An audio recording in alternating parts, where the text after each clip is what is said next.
welcome in their foes from San Francisco. And the feature presentation is a rematch of two left-handers. Last Wednesday, Kyle Freeland matched Madison Bumgarner 0-for-0 in San Francisco. Tonight at 20th and Blake, in the heat of the summer, it is round two. Rockies, Giants, next.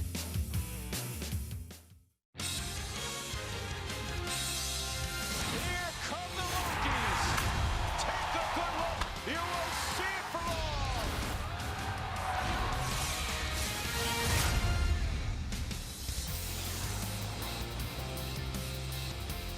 And welcome in to a hot late afternoon, early evening at Coors Field. The Rockies taking on the Giants over the next 3 nights. And then it'll be off to Seattle to see the Mariners in interleague play. The Giants have been hot. They've won 10 of their last 12. They're at 45-40, tied with the Dodgers, 2.5 behind the Diamondbacks. And they are coming from Phoenix, where they just swept the Diamondbacks. The Rockies were in Los Angeles. They took 2 of 3. Final moments of private thoughts for Kyle Freeland before he takes the Coors Field mound. For Kyle, it will be his 17th start of the year.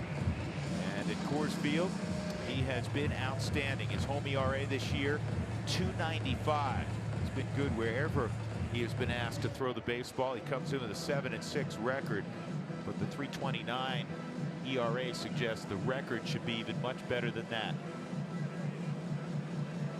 I love those uniforms that the Rockies and Giants and everybody in baseball will wear.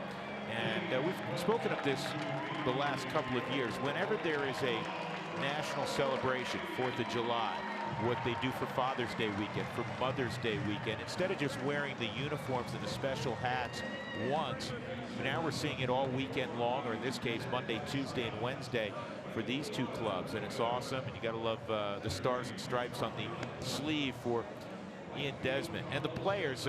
Spill, you guys enjoyed it, didn't you? Oh my goodness, are you kidding me? Because you get to your locker and you get different looking shoes. You have all the, the swag, the stars and stripe elbow guard. Take a look at Chris Ionetta's catcher's gear for this series. It's going to be sweet. I think the aspect, even looking at Kyle Freeland's shoes, the American flag on the back.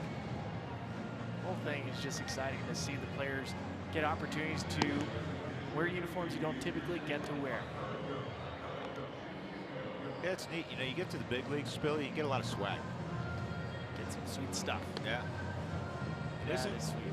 I was going to say, even his little chart on his wrist seems to be color coordinated to celebrate the nation's birthday. Gorkys Hernandez will lead things off for the Giants. He's having a terrific year. He's batting .284. He's hit 10 home runs. 4 have come against the Rockies this year. Here's Bruce Bochy's batting order presented by Southwest. It'll be Brandon Belt, Andrew McCutchen. Buster Posey had yesterday off. He'll bat cleanup. Austin Slater, Brandon Crawford having another terrific year. Pablo Sandoval will bat 7th. Joe Panic in the 8th spot, and then Mad Bum, who does not have a hit yet this year, but he can do damage if you leave a pitch out over the plate. And some more numbers on Kyle Freeland. He's thrown close to 100 innings now. 32 walks, 81 strikeouts, and he was dominant against the Giants last Wednesday. 7 shutout innings. And his first pitch is hit in the air to really deep right field. And this thing's going to get out. Hernandez has tortured the Rockies this year. 11 home runs, 5 against Colorado. Well, the Dodgers did this in the last series. They were very aggressive early in the count, and Hernandez fired at the very first fastball, and he hits it out the opposite way. And Gorkys Hernandez continues to set career highs for himself. 11th homer of the season, 25th RBI, all career high. He just ambushed Kyle Freeland on a pitch fastball away. Spilly, we spent some of the afternoon yesterday talking about one of the reasons the Dodgers have hung in there this year and had, a really good June were good stories. Max Muncy, great story. Matt Kemp wasn't expected to really be with the club, and he's had an all-star first half. This is on one hop, sharply hit. The DJ's in short right field. Brandon Belt is retired. Well, for the Giants, their best story may be Gorkys Hernandez. He didn't hit any home runs last year. There's Come no on. question. This guy has gotten the opportunity. Last year, there's the last 6 weeks of the season. Bruce Bochy will tell you that was my best player. He was his best hitter. And this year, carried over. It carried over and then some. Because again, last year, in 310 at-bats, no home runs, 22 RBIs, and here he is sitting on July the 2nd with 11 home runs. It's not like you're sitting upstairs in the Giant front offices and Brian Sabian's going, yeah, you know what, we're going to mark Gorkys down. He'll probably hit 25 jacks this year. There's a reason why they made a trade for Andrew McCutchen, why they signed an Austin Jackson. Evan Longoria. Hunter Pence was still on the roster. Gorkys Hernandez was an afterthought. He was maybe a 4th or 5th outfielder for him.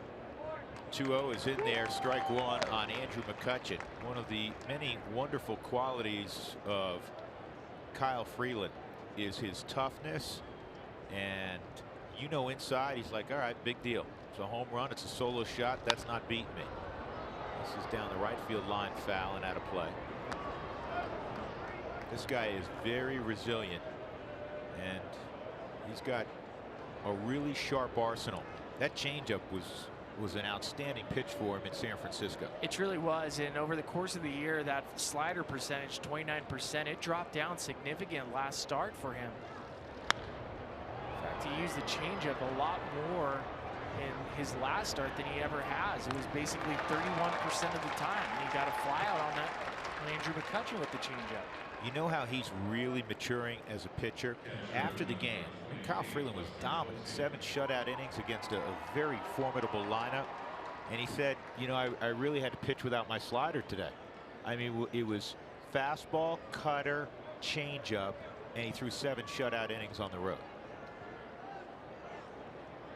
2 outs, a run in, and here's, speaking of formidable, Buster Posey. Fastball, tad bit inside at 92. Buster was off yesterday.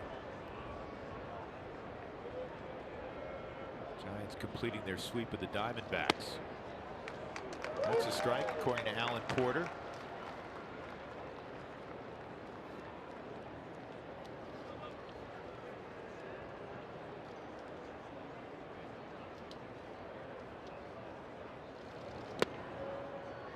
Let's take a look at the First Bank defensive alignment for the Rockies today. Talking about those 2 shortstops. Trevor Story, he's got gold in his future. Cuevas is in left field. Cargo is in right. Blackman, who did not start yesterday, he's back in center field naturally. Chris Iannetta doing the catching. Here's the 2-1, and the slider just missed. 3-1. This pitch Kyle wanted. Well, it's a favorable night to hit.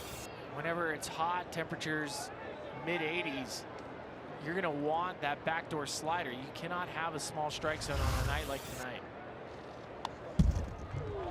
Challenged up in the zone, and it's 3-2. That sweep for the Giants in Phoenix was their first in a couple of years there. That's a hard place to play. Arizona, you really have to bring your own energy, and that's a good team. Diamondbacks are an excellent team. 2.5 games up right now in the NL West, and ball 4. So Posey with 2 outs will go to first. And that'll bring up Austin Slater.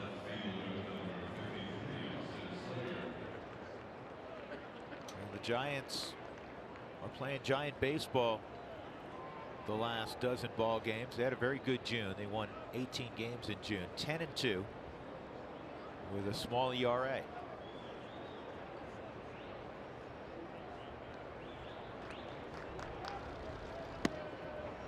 On the outside corner, a strike.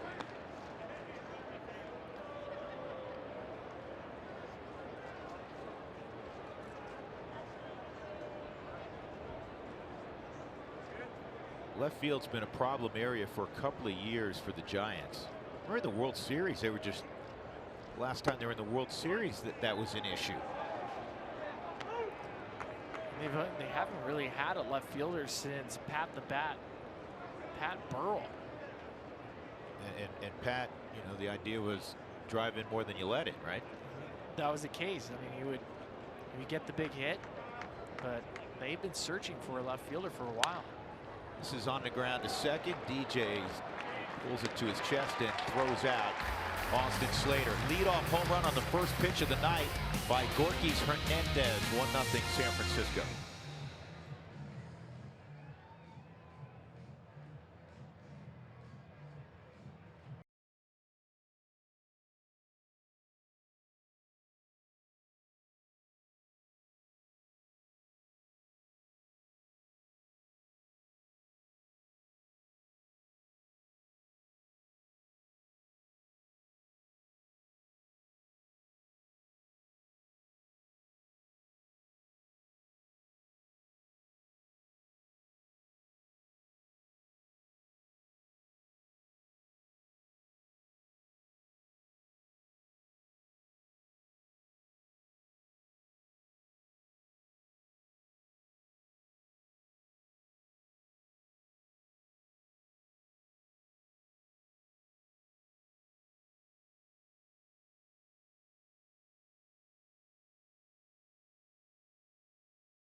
This ball crushed deep left field, way back. Take a good look. You'll see it for long. Home run number 20 for Nolan. Going back is Peterson, and he can't get it. Home run, Nolan Arenado, number 21. And 21, that number leads the National League in home runs. Nolan last week was the Player of the Week in the National League. Received that award in a mini pregame ceremony tonight. And naturally, he'll bat third. Here's the Southwest batting order for Buddy Black this evening. DJ will lead things off, and Charlie back in there right behind him, looking to catch fire. After Nolan, Trevor Story. He customarily will hit cleanup against left-handers. Ian Desmond, Chris Iannetta, Cargo with great career numbers against Mad Bum. Noah Cuevas in there in the 8th spot, and then Kyle Freeland. Madison Bumgarner, hurt early in spring training, got the finger broken on a smash back at him, so this is just his 6th start, but he's working on 16 scoreless innings right now. Let's see if DJ returns the favor. First pitch swing, hit a homer. Too bad. Didn't fire at it. It's in there for strike one. You're going to see a cutter a large percentage of the time, and then a very good curveball. Mad Bum does not walk people. He's always around the zone. And that is fouled off 0-2.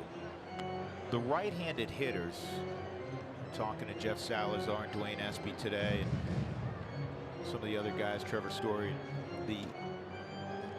that pitch in, that cutter in, you got to spit on it a lot of times because it looks like a strike, and when you swing, it either ties you up or it's off the plate in. This is on the ground to short. Crawford's got it, 1 out. So try to push him away. Can work back out over the plate.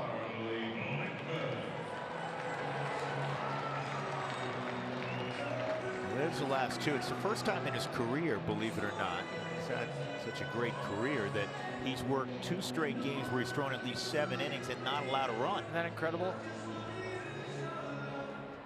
Well, if you think about Madison Bumgarner and what he's done in his career, he's also done it against the Rockies. 12-7 all-time with a sub-3 ERA.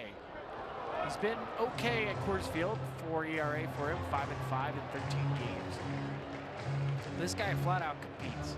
He's a great competitor, and that's why there's a lot of similarities between where Kyle Freeland is. And obviously, he has not done it nearly as long as Bumgarner on the stage that Bumgarner's done it in the World Series. So I don't want to be disrespectful at all of what Madison Bumgarner has accomplished, but Kyle Freeland brings that same tenacity and toughness and competitiveness to the ballpark that we've witnessed from Bumgarner through the years. Charlie Ground's out there, 2 gone, and here comes Nolan. For the Win is brought to you by Pizza Ranch. This land is our land. The Rockies 11-2 versus the Giants at Coors Field since 2017. More importantly, in 2018, the Rockies are 15-22 at Coors Field. That has to change, and this is a great series to change it. So here's Nolan. And that's kind of that pitch we were talking about. Anything that starts over the middle of the plate, cutter, curveball, certainly oftentimes will not be a strike. It's just, having faced him before, the way his arm comes out, it looks like a strike given his window. He starts on the extreme third base side of the rubber. He has a crossfire. He's tall and throws out of a different arm slot. So when you see it, the pitch actually starts on the outside portion of the plate to righties, and it just tracks into you. 1 ball, 1 strike. Visually, it's got to look, Billy, like Bill Miller is where the ball's coming from. Bill Miller's the second base umpire tonight. And if you look where Bill is, we'll try to get a shot of it. There's Bill. Doesn't it feel like that's where the baseball's coming from? Yeah, you're right. And so you have to think as a hitter to hit it to shortstop. And that's rare. You don't mentally think of trying to get the barrel out to hit a ball to the shortstop, but you have to.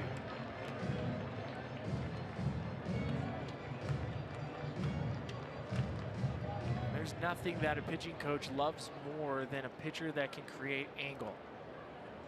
Downward angle, angle from the side, visual angle.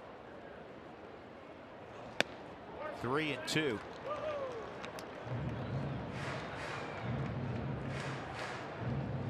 Nolan 8 for 38 lifetime against Bumgarner with a couple of home runs.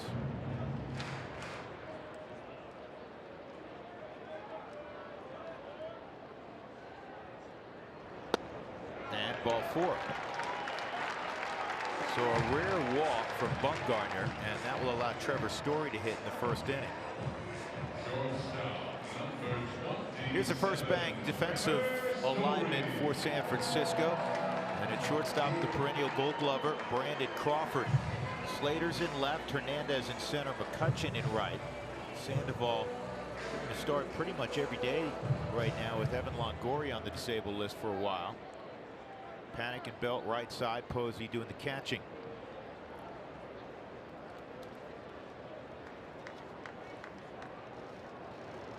And Trevor takes in ball 1.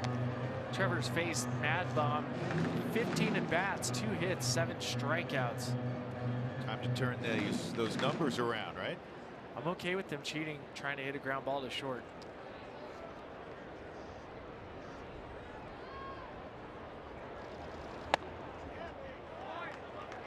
Both of those pitches up. 2-0.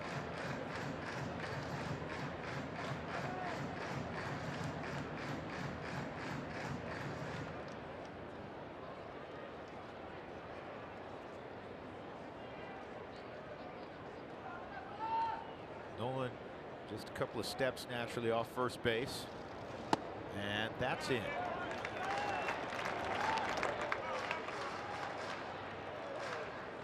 Year in and year out, the stats I look at quite a bit is WHIP, walks plus hits, innings pitched.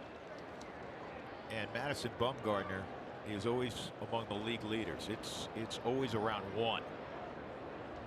3-0. And ball 4. That is most unusual. Back-to-back walks. So with 2 outs, an opportunity for Ian Desmond. Buddy was talking about this a couple of hours ago, that when you face one of the elite starters in baseball, typically you're not going to get many opportunities. Get him early. When you get one, if you're to beat that guy, you got to take advantage. And again, there's 2 outs here, but you don't get a ton. So here's one for Desmond. And he swings and misses at the first offering. Well, 2 outs, runners in scoring position for his career. Madison Bumgarner, 185 batting average against him. 572 OPS on base plus slugging. That is getting rid of some traffic.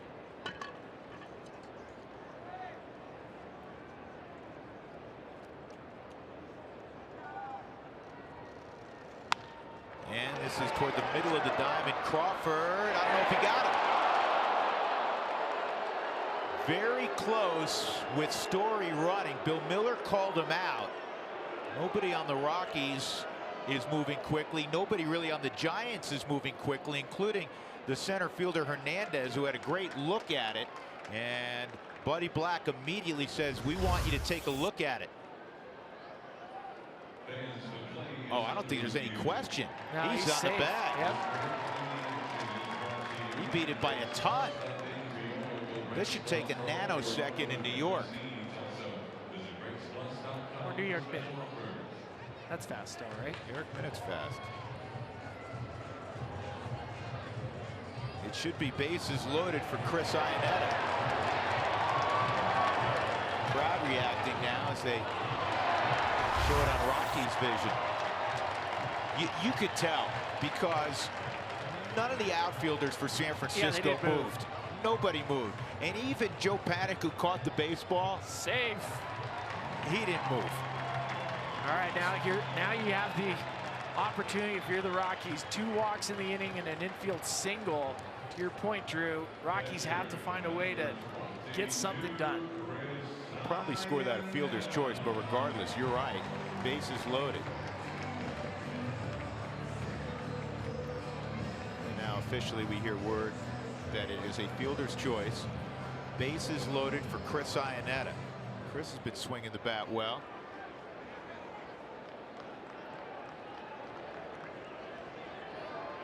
He went 4 for 11 with a home run on the road trip.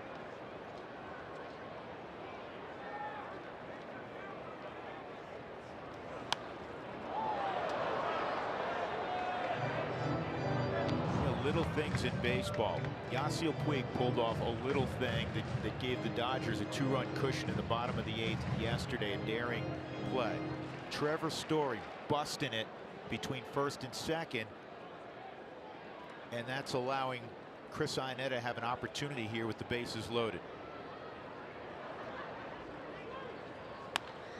This is lifted to left field, and it's playable for Austin Slater in foul ground.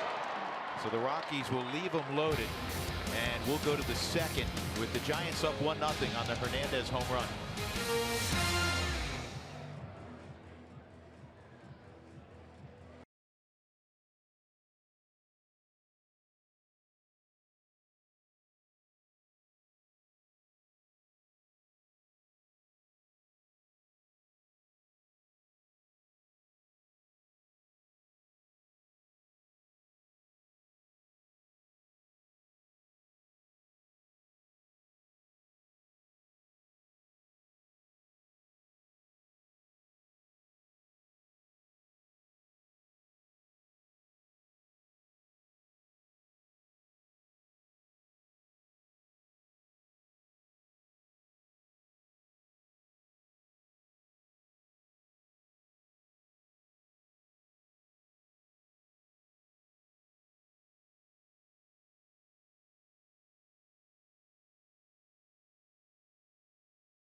And by Southwest Airlines, low fares, no hidden fees, that's transparency. That's a stream, and it's a stream in Estes Park, Colorado. Been there, beautiful. Actually climbed on those rocks up in Estes Park. That's called, oh man, what's the name of that? I'm gonna get some people will tweet us. Okay, Estes Park. No, it's in Rocky Mountain National Park. Brandon Crawford against Kyle Freeland, and that's popped up and playable, I believe, in foul ground. Now the wind's taking it, and it's no longer playable. That thing started out right around the coach's box, and the wind pushed it just out of play. Nolan was giving chase, and it just ran out of real estate. And watching it, I was paying attention, make sure he didn't hurt his arm, his throwing arm, going over the railing.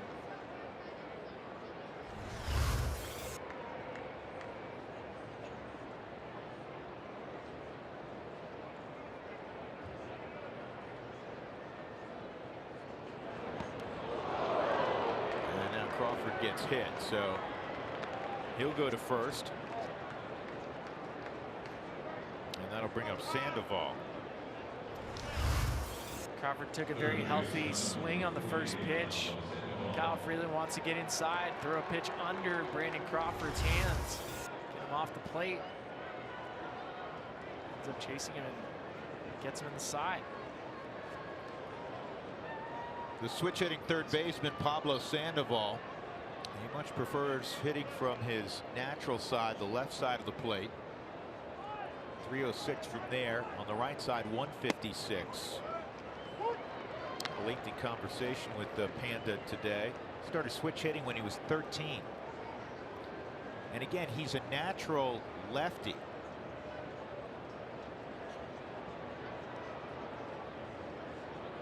Throws lefty.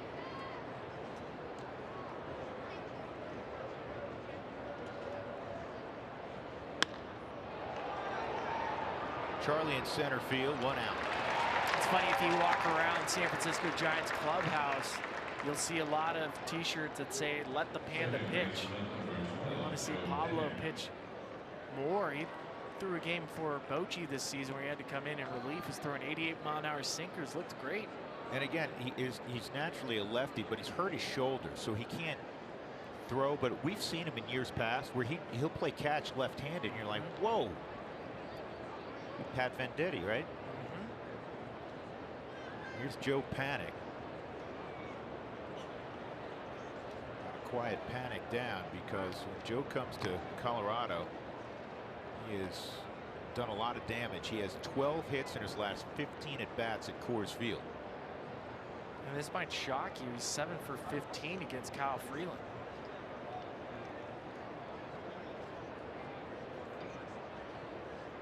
One out, Crawford off first.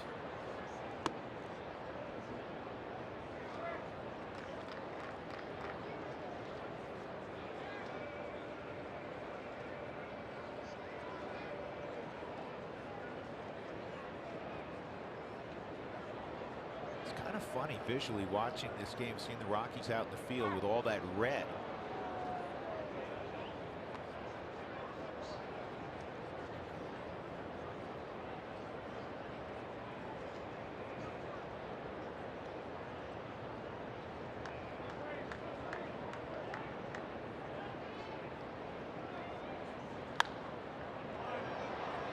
This one's going to also drift out of play. Nolan, I guarantee when both of those baseballs went up in the air this inning, Nolan's like, I got these. And it's not windy. The flags aren't howling, but the ball's just, there's a little bit of a breeze that's pushing the ball away.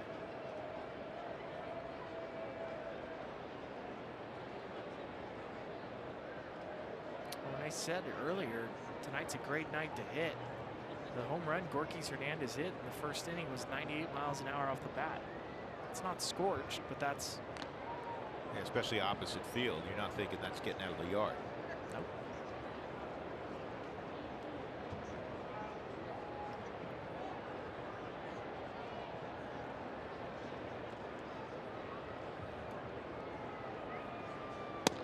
Good looking pitch there at the bottom of the zone for a strike. So it's 1-2 on Panic.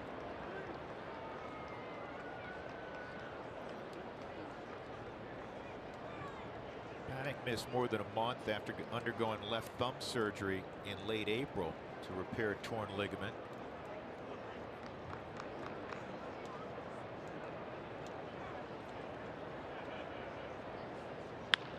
And this will be 2, perhaps.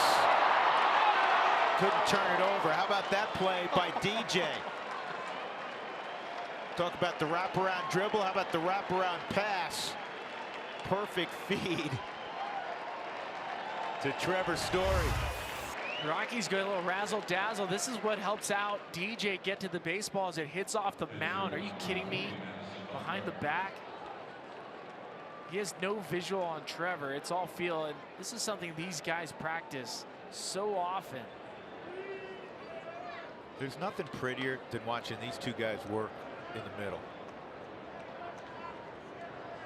Come on. How about that athleticism? Both by DJ naturally, but also by Trevor. Bumgarner with 2 outs. That is so sweet.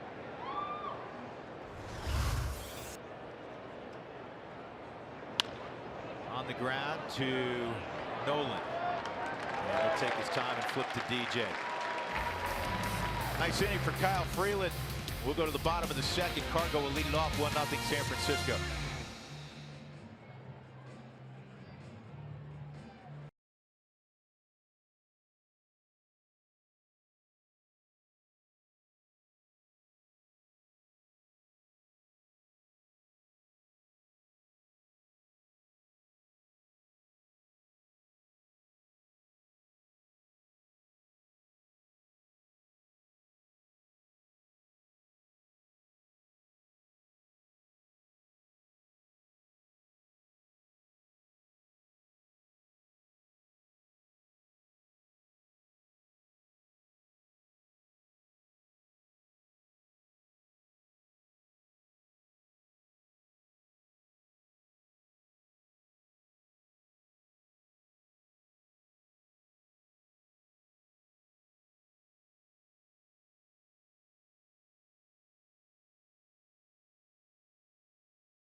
Cuevas and Freeland also for the Rockies in the bottom of the second. Fans, if the Rockies score 7 runs tonight or any night, go to participating Colorado Taco Bell locations the next day. Do it between 4 and 6 in the afternoon, and you'll get your Rockies taco special at the boss at Taco Bell. Drew Goodman, Ryan Spilborghs, Taylor McGregor, Monday night at Coors Field. Rockies making a pit stop back home, then it's off to Seattle to conclude the week, and then they'll be home the following week in front of the All-Star game. So the Rockies will be home quite a bit the next couple of weeks, really through the month of July, as we've been saying for quite some time now, and you've already uttered tonight. The Rockies have to get on a roll back at 20th and Blake. Cargo steps in. 323 lifetime average against Madison Bumgarner, including 5 home runs. And he takes that pitch at the top of the zone for strike 1.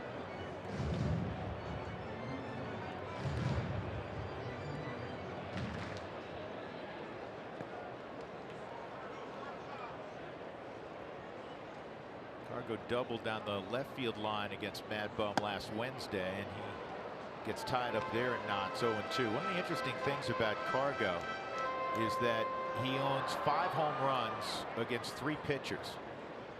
All pretty considerable names. Bumgardner, Greinke, and Ted Lilly. But what I find interesting is that 2 of the 3 are lefties. Ted Lilly, of course.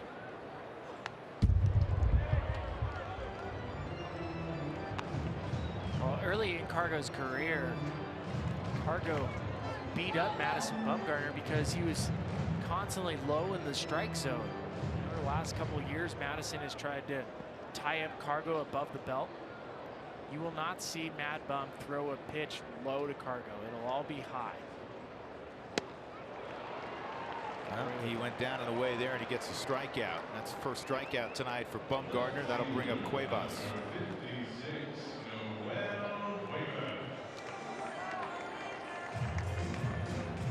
Cuevas was telling us before the game it was a learning experience facing Bumgardner last week.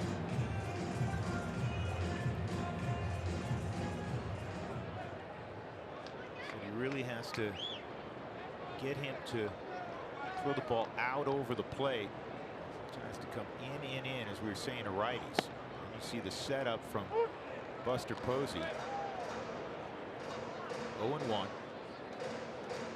Rockies, if you're just joining us, 2 2-out walks and then a fielder's choice gave the Rockies the bases loaded, but Chris Iannetta had a high fly ball in foul territory down the left field line that was caught at that Rockies 2-out threat.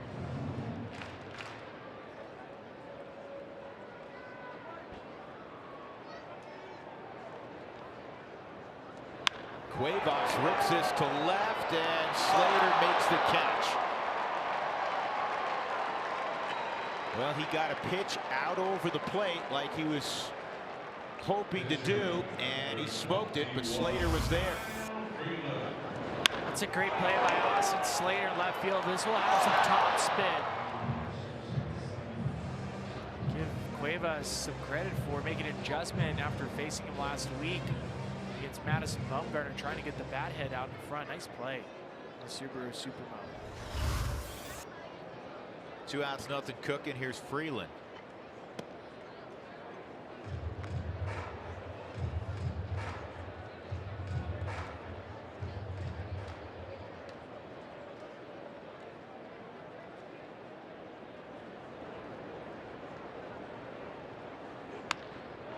Freeland loops this ball to shallow center, and it's run down out there by Crawford. Good play by the Gold Glover, Brandon Crawford. Good play by the left fielder, Austin Slater. It's a 1-2-3 second for Bumgardner, 1-0 Giants.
Third. Now today, the final All-Star ballot was announced, and you can pretty much guess that Nolan Arenado still leads all of the National League, so he is expected to get the nod to the All-Star game. Here are the rest of the guys also in that category. Now, you might be thinking, where's Trevor Story and Charlie Blackmon?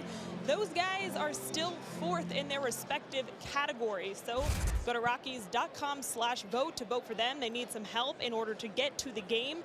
The final team will be announced this Sunday, guys. Yeah, and again, Taylor, just so people understand, that is for the starting nod. Charlie's sitting fourth. There's, you know, 3 outfielders, and hopefully he makes a push. We'll see what happens. But that doesn't preclude the coaches and players who've already voted, by the way. Those votes are already in. Trevor's going. Trevor's going to be an all-star. Trevor's going to be You can mark it down. If Trevor has any other plans for 2 weeks from now, he ought to change them. He will be at the All-Star game regardless of what happens with the vote. It'll be interesting. Charlie Blackmon obviously has had a solid year. Had a huge year last year. He has immense respect from players and coaches and managers. And so when those votes are tabulated, you'll learn about who the extras are. The manager, in this case, Dave Roberts, because the Dodgers National League champs. 2-1 on Hernandez, who homered his first time. Well, that's a foul ball. 2-2. The manager then, because there's always guys that are a little nicked up and then get voted in or selected and can't play. The manager then has a discretion to select someone else. Sure. Same thing with a pitcher, a starting pitcher who may be an all-star, and he went on Sunday, so he wouldn't be available on Tuesday. This is on the ground on 2 hops to Nolan. At third base standards, that's a real pleasant hop.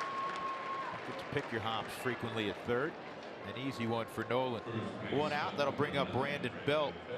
Folks, join in on the conversation tonight. Send us your comments. Use Twitter. Include the hashtag ToyotaTalk.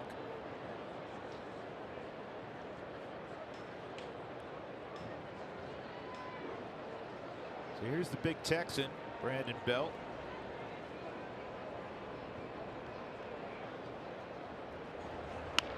And he lines this ball toward right center field. It'll drop in front of Cargo for a knock.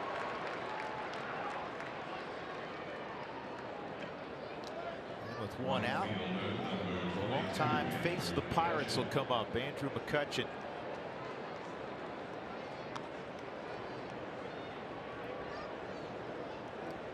I think Andrew McCutchen was hoping for a better start for him, even though if you look at some of the numbers, the advanced metrics suggest that he's been hitting the ball hard, has been robbed by a lot of defense behind him.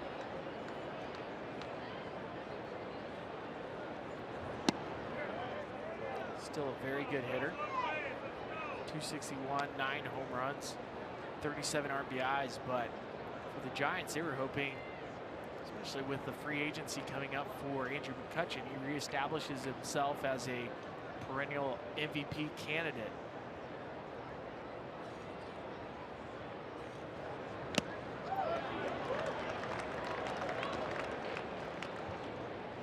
Now he's hitting a bunch of doubles. He has not hit with runners in scoring position.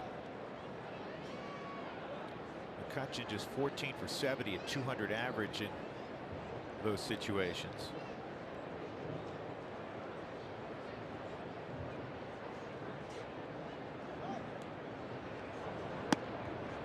But it was a typical move by the Giants to get McCutchen, to get Longoria. They have always coveted veteran players. Not to say they haven't grown some of their own. Obviously, the guy on the mound, Madison Bumgarner, was homegrown. Brandon Crawford, Joe Panic, they're homegrown guys. But that's a good-looking pitch. 2-2.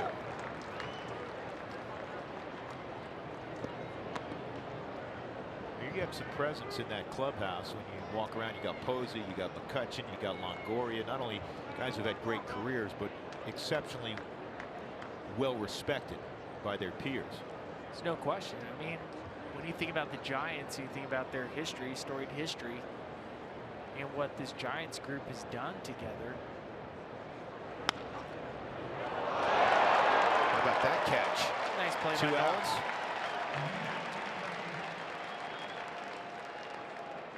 Off the end of the bat from Andrew McCutchen, but a chance to get over Nolan's head. Quick step to his right and a hop. Super mode, pretty easy play for Nolan. Going back to the point with the Giants, they felt like this group of guys are still in a competitive window. So rather than try to rebuild and go younger, they decide one more shot, give themselves a chance. Let's bring some veteran guys.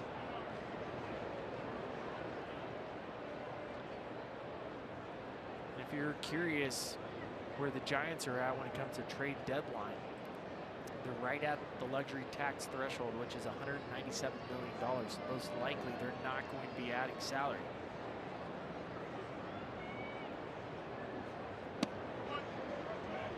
One ball, one strike on Posey. He drew a 3-2 walk with 2 outs in the first inning. No harm done as Slater bounced to second to end the inning. Giants up 1-0, top of 3.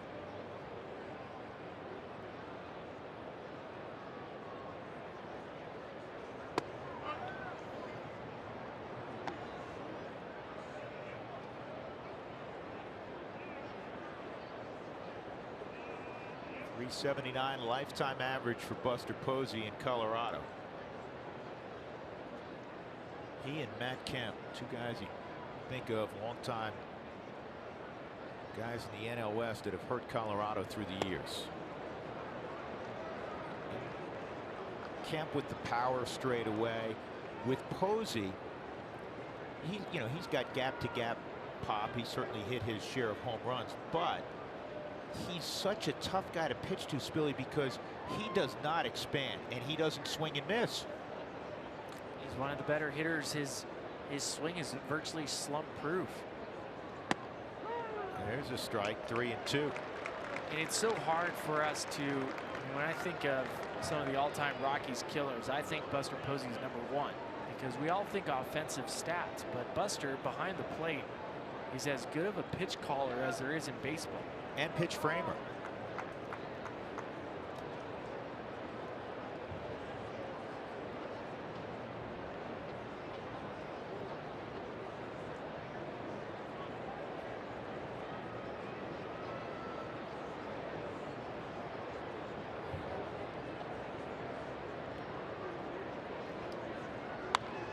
And that's fouled off.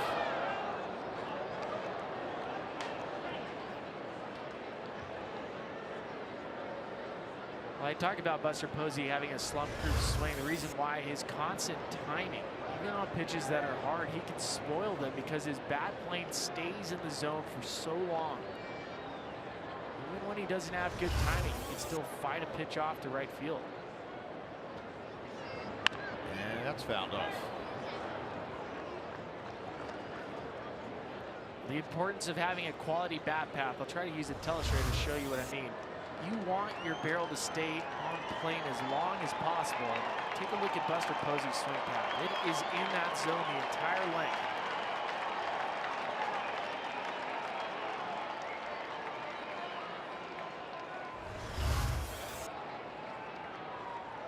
Belt running with each of these pitches, and he'll come back.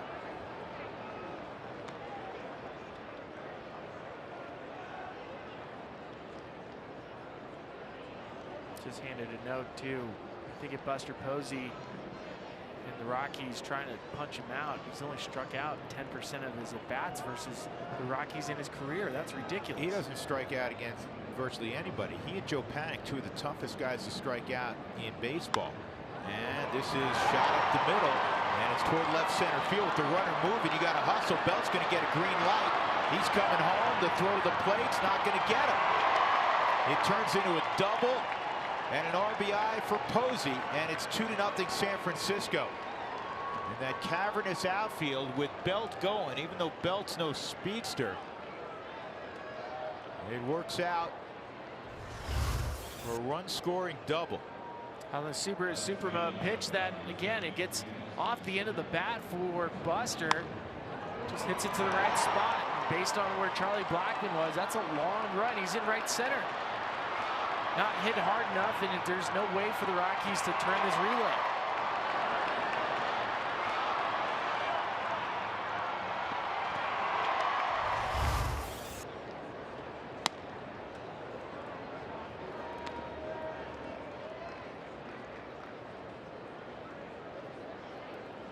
Ball one on Austin Slater.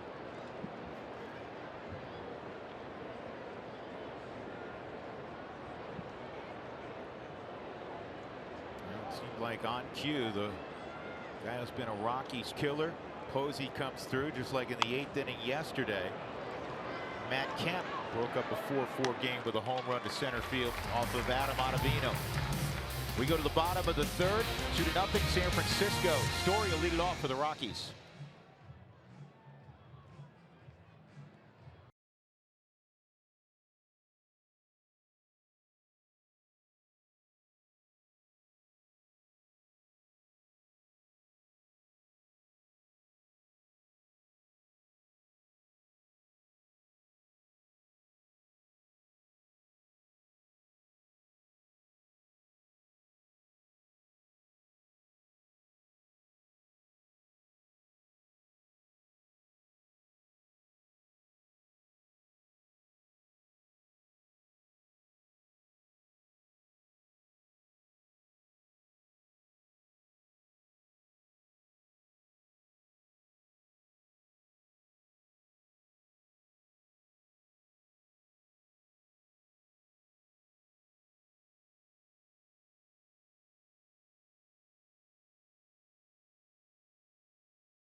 High-speed challenge question. Go to AT&T Sportsnet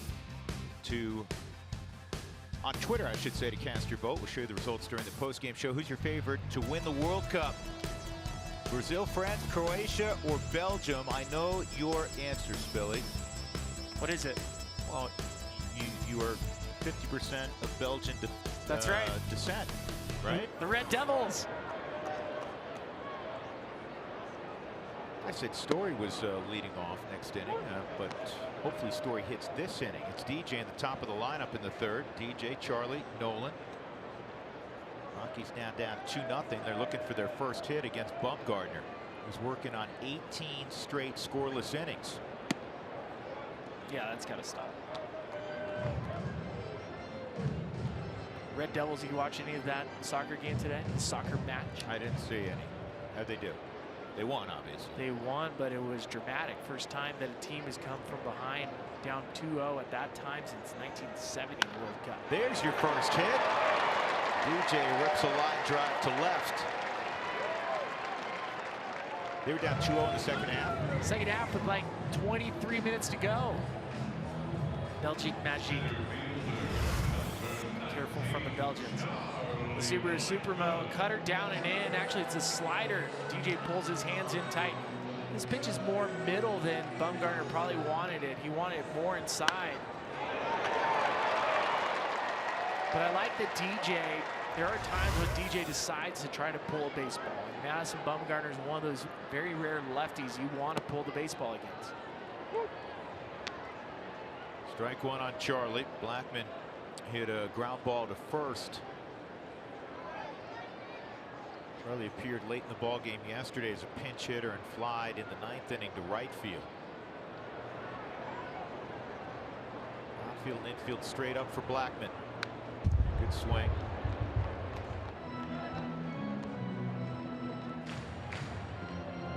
some point here, we keep saying Charlie's going to catch fire. And when he catches fire, it's not just, you know, base hits. It's usually with big damage. Well, there's two lefties in the Rockies lineup I'd love to see catch fire sometime soon. Charlie, I think you know who the other guy is. I'd love to see Cargo catch fire. If those two get hot. Not this time for Charlie. He goes down on 3 pitches. Now, Cargo in his career, and Charlie too, done significant damage at Coors Field. As we said earlier, the Rockies are going to be home quite a bit in the month of July. 1 out as Nolan comes up. Time for our Lowe's whole team together. Well, Nolan's hitting 3rd, but after Nolan comes Story and Desmond and Iannetta tonight. And when that portion of the lineup comes up, the whole team together, 161 ribbies. And this is up the middle of base hit. So 2 on with 1 out for Story. Told you Story was going to come up. You think of how good Nolan is against lefties, OPS leaders against him. He's way on top. Major League Baseball is pretty impressive when you think about the list of guys on there. It's somebody that I think Trevor eventually will get on top of that list too. If you think about where Trevor's swing has come, Nolan's sitting with a 1378.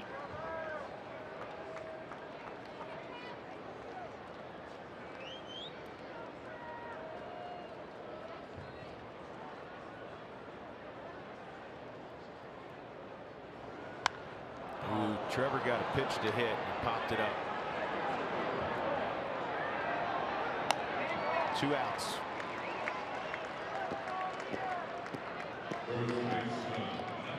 That'll bring up Ian Desmond. Again, remember what Buddy said before the game. This isn't some great revelation.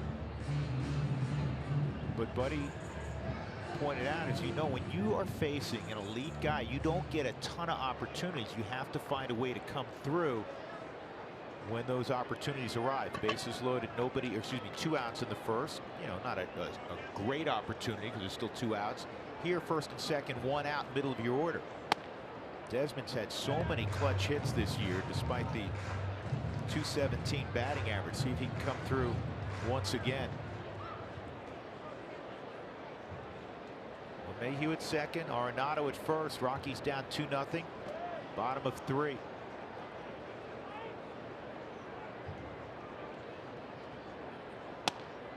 Good take. 2-0. Favorable count now for number 20.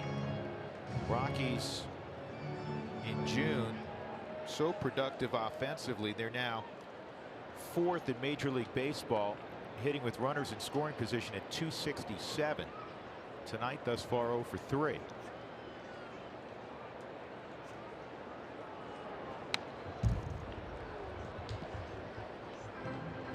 Two and 1.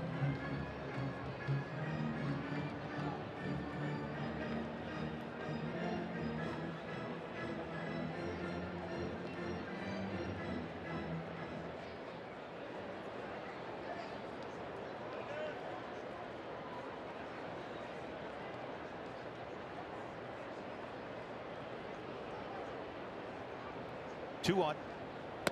Downstairs, 3 and 1. Hernandez in center, shaded toward right center. We've seen Desi click the ball numerous times to right and right center, and a number of his home runs have gone in that direction this year.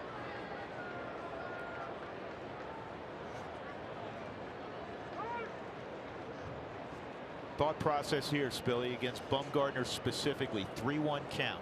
You have to really narrow your strike zone down. And he's not a guy that you're trying to do maximum damage to. This is a guy just trying to hit the ball hard, trying to barrel him up. Well, he does not enter the strike zone with that delivery, so the bases are loaded for Chris Iannetta. It is rare you get 2 opportunities with the bases loaded in a week, much less back-to-back at bats. Chris's first time with 2 outs and the bases loaded hit a high fly down the left field line that was caught in foul ground by Slater. It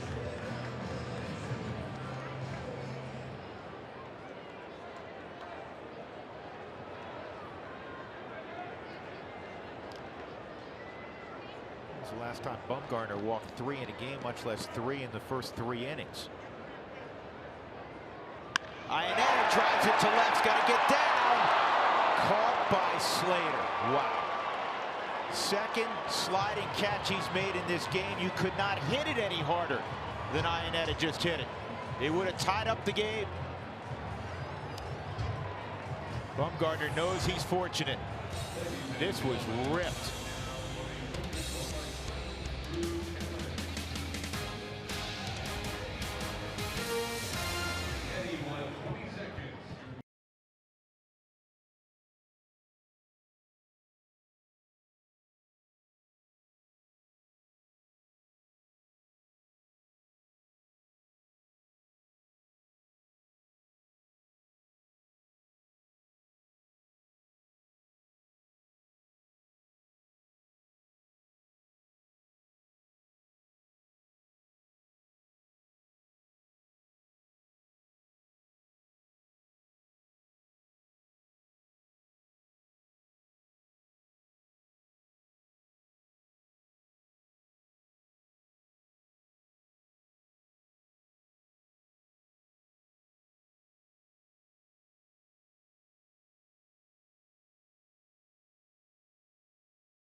Iannetta hit a blistering ball to left field, and it was caught by Slater.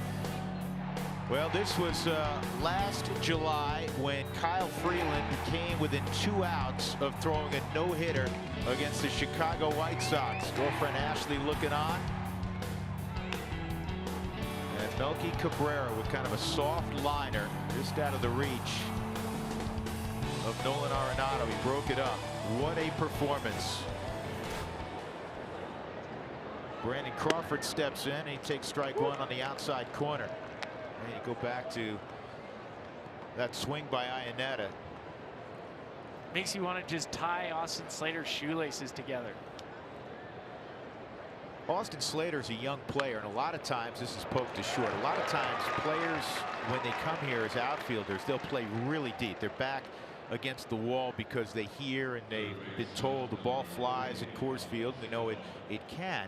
Slater was playing kind of an average depth against a guy who has a ton of power in Iannetta. Played it right. And as we saw, it paid off, because if he's playing deeper. Oh, it's a single in front of him. It's a single, and it's a 2-2 ball game. The other aspect too, anytime you have a low line drive right at you, it's a really difficult read. But for Slater off the bat, he comes running in instantly. And those low line drives inside, they could handcuff you. Not literally behind your back, but they could handcuff you, and it could easily have gone to the wall. There's 2 plays that Slater's made that are plus plays.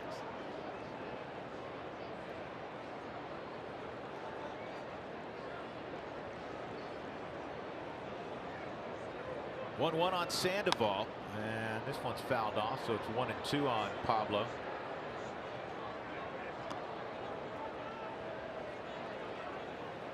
Panda trains in Miami in the offseason, where he makes his winter home. Where he hibernates. One of the guys he works out with on a regular basis, JD Martinez. JD having a great year, his first year in Boston. Panda swings, and the foul tip is handled by Chris Iannetta. 2 outs. And then That is the first strikeout of the night for Freeland.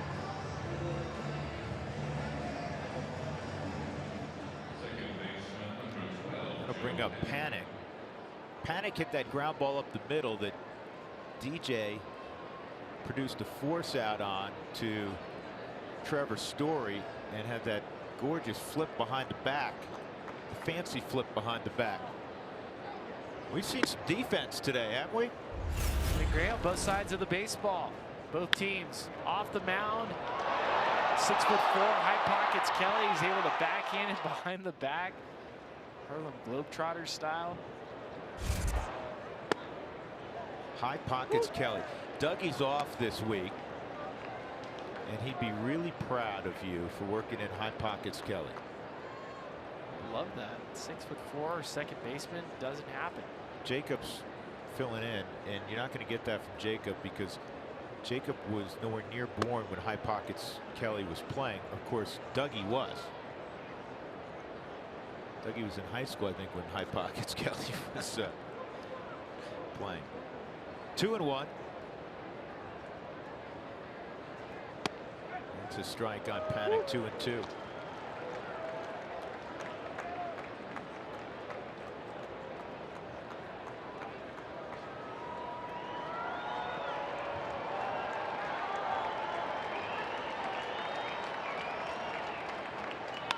And on the ground to DJ. He won't go backhand, excuse me, he won't go behind the back here. He flips it across to Desmond. Good inning for Freeland. We'll go to the bottom of the fourth. 2-0 San Francisco.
Cuevas due up to bat. Now Cuevas earlier today was doing something else, and you see how to rock your routine.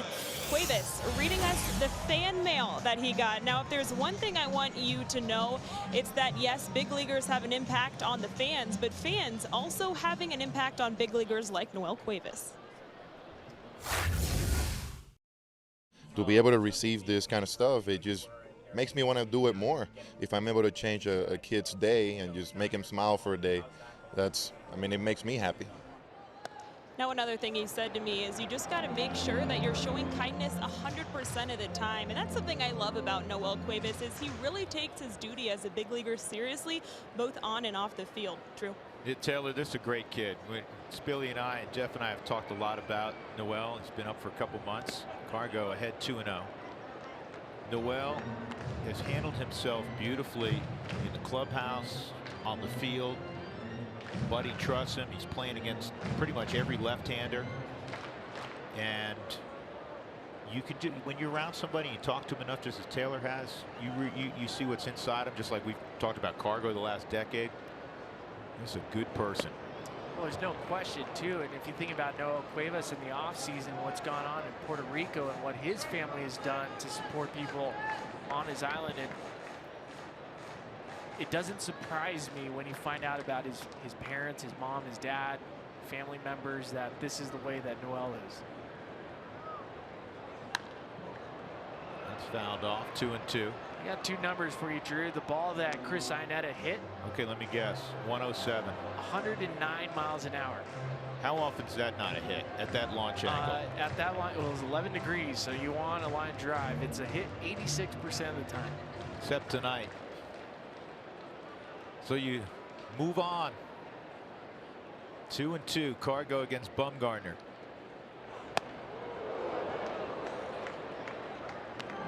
These two guys, we've described it before, they have immense respect for one another. Bumgarner for Cargo, and actually Cargo for Madison Bumgarner. How can you not respect this guy? He's a gamer. And this is sharply hit, but it's at Panic. One out. And that'll bring up Cuevas. Cuevas hit that other screaming liner to left that Austin Slater slid and made the catch on. It's inside you can make a case right now that Austin Slater's been the MVP of the game for the Giants. There's no question. And even that baseball that Cuevas hit was 100, since I round up on these decimal points, 109 miles an hour as well.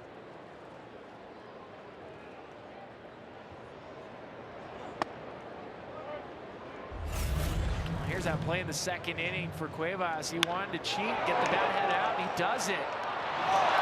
Austin Slater robbing the Rockies the first of two line drive potential hits for them tonight.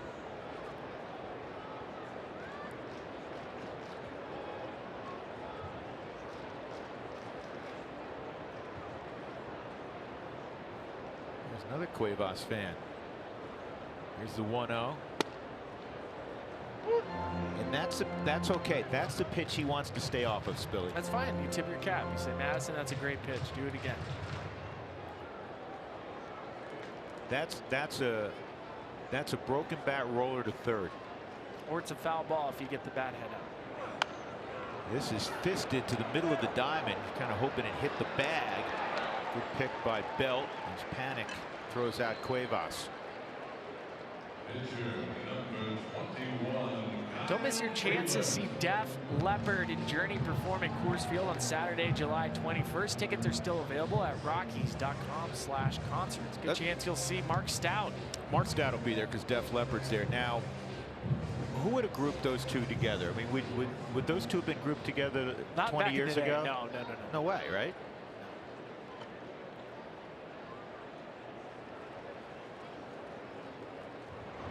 Are we around for that? I'd like to see that. Probably not. Because if they're playing here, we're not around.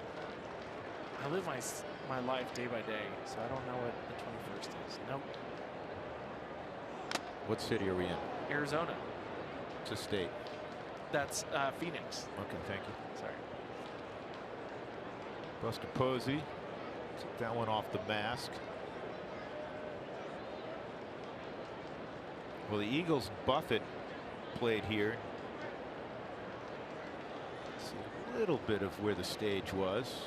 Mark Razum's crew, I'm sure, working through the night to eradicate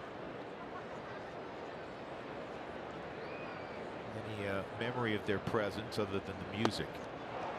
Bumgarner strikes out Freeland. He works a 1-2-3 fourth inning. We go to the fifth. The Giants are up 2-0.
by Subaru. Love, it's what makes Subaru a Subaru.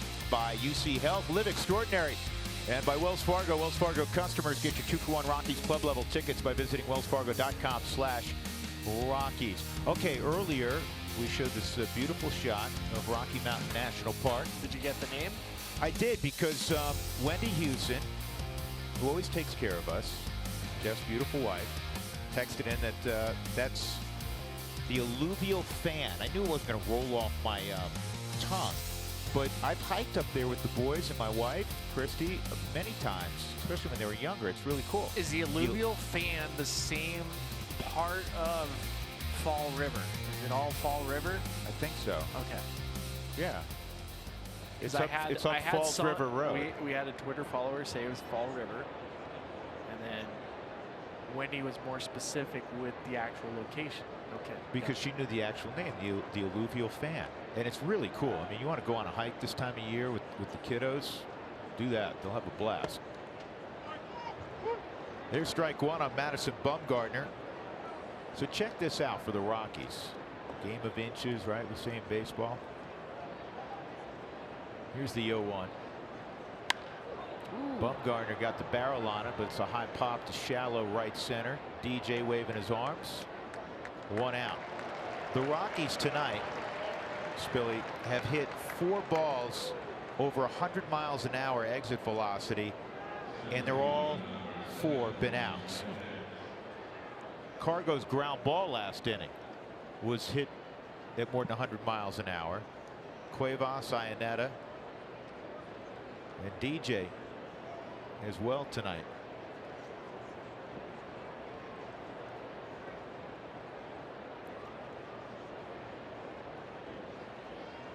Now about Gorkys Hernandez solo shot in the first, I told you earlier, was 98 miles an hour off the bat. Yeah, Go figure. Exactly. Case in point, right?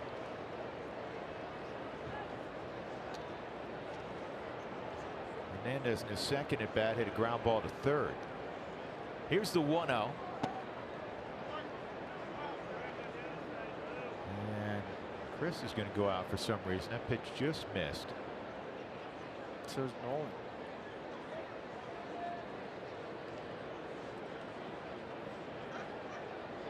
What's this about, Spilly? I mean, you were an outfielder. What do you think this is about?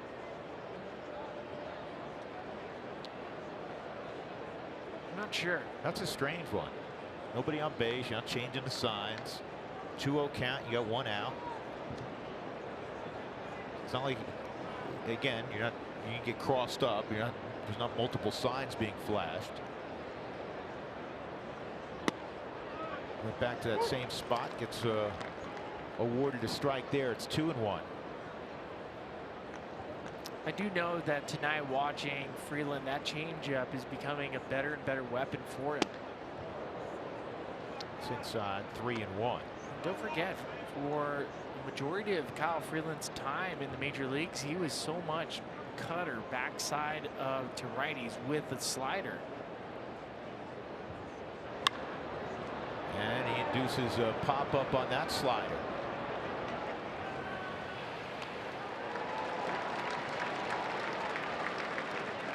Check out this. Single season ERA leaders at Coors Field.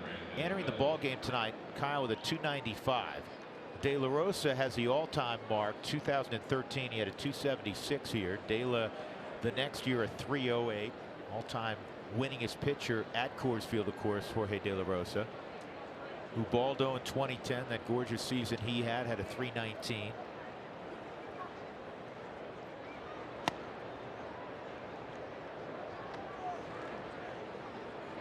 One and 0.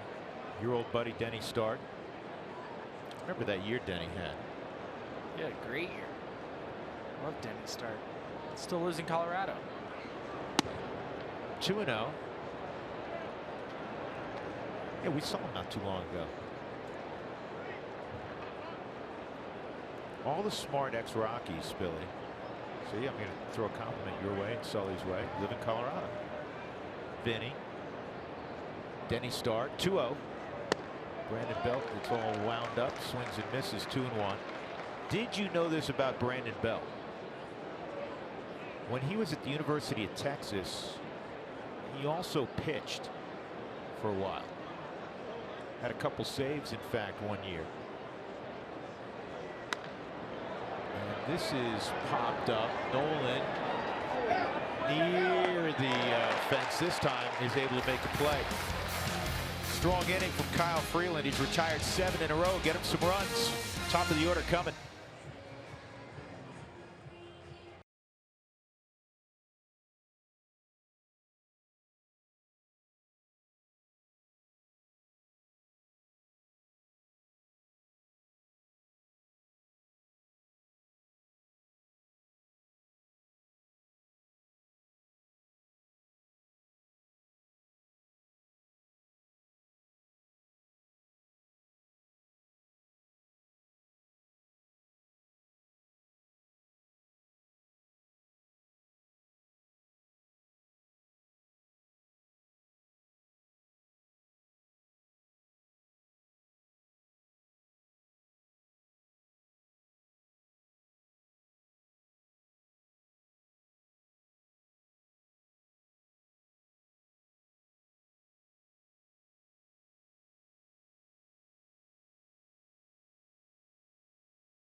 Swing in the 3rd inning. StatCast is powered by AWS. This is DJ's spray chart, which I think it looks awesome in the infield. And look at where he hits the baseball. 29% of the time pulls it into essentially the shortstop position.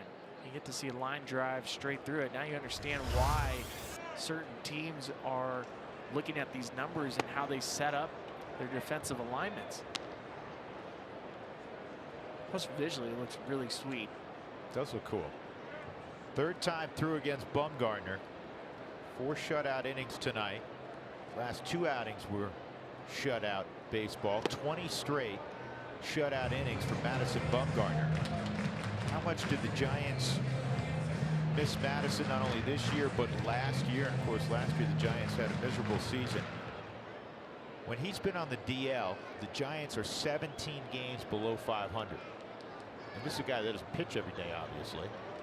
But I don't think that's exactly. I don't think that's a coincidence. 2-1. 59-76 without Bumgarner on their 25-man roster. Well, the Giants are looking to be close to full strength by the end of this month. They're hoping to get Samardzija back, Johnny Cueto back, Evan Longoria. And this is in the air to center field, right at Hernandez. 1 out. In fact, Samardzija's throwing tonight in Sacramento. Johnny Cueto is throwing a bullpen tonight.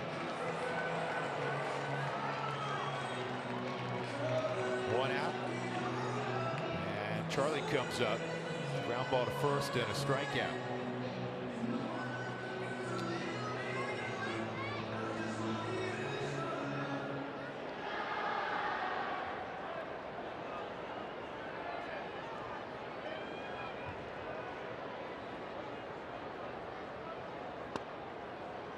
First pitch strike.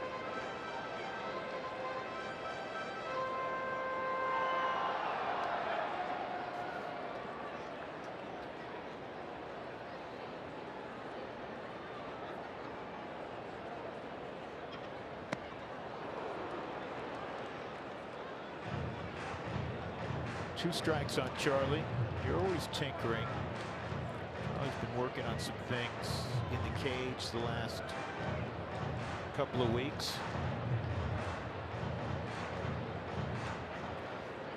talked about trying to slow down his hands. Early in the season, he was waving the bat around extremely fast. And he wanted to slow it down so he can get a natural rhythm.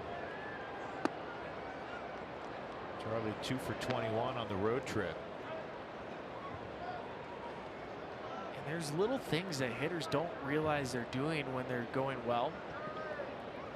And there's some things that they start doing when they're going bad that it's really hard to pick up. Sometimes you feel like you're grinding, Billy, more than other times. And right now, Charlie's in the midst of a big-time grind. Well, and it's small adjustments because your swing is your swing. If I was to look at a picture of Charlie Blackmon's swing when he was 10 years old, there's aspects of the swing that look identical to today. 2-2. And this ball's driven toward left center. Hernandez is there, though. There's magnets in the Giant outfielder's gloves tonight. Well, that's going to be another ball off the bat at more than 100 miles an hour that resulted in an out.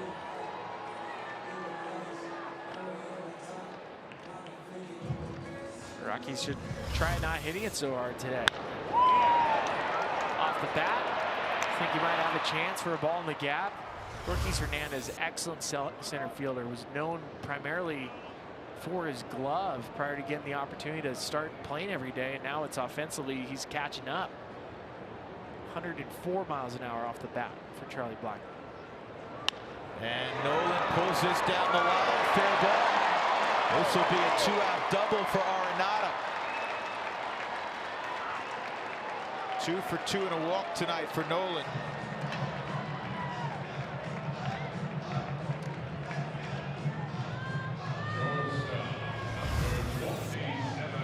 Super mode.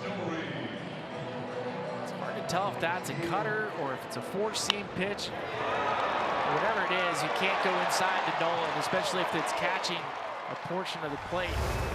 Just so quick inside. 19th double this year for Arenado. That was a changeup for Madison Bumgarner, 85-mile-an-hour changeup. Nolan pulls his hands in nice and tight. Nolan second on the club in doubles to the guys at the plate. Trevor's got 23 doubles, among the league leaders.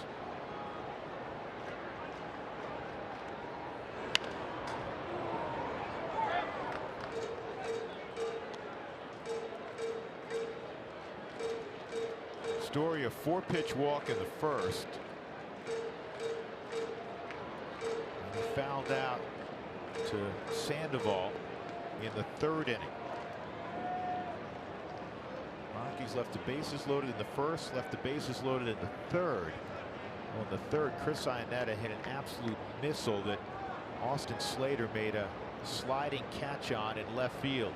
Otherwise, this game would have been tied at 2 in all likelihood. Good news from Phoenix. The Cardinals have scored 4 first-inning runs against Arizona. Story, better than anybody in baseball this year with 2-out RBIs. We're going to add to that total right here, 1-1. The entire right side of the infield is open for Trevor Story. He does like to go opposite field, especially with 2 outs. A lot of hits opposite field if you're willing to get jammed. The Giants are overloading on the left side of the field, and with Madison Bumgarner, how much he commands the inside portion, it's a tough decision for Trevor at the plate. Do you want to try to get jammed, knowing that this is what they're going to do?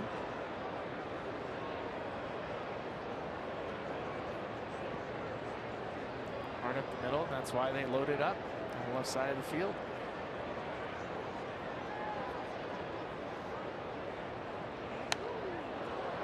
Catch it, Spilly. Oh, and a short hop. Oh, you got the baseball. I did get the baseball. Nicely done, dude. Oh, that hurt my hand. Well, you should use a glove next time. No, don't do that. Don't throw it back. Let's see me. Oh, thank God there's no super slow-mo on my face.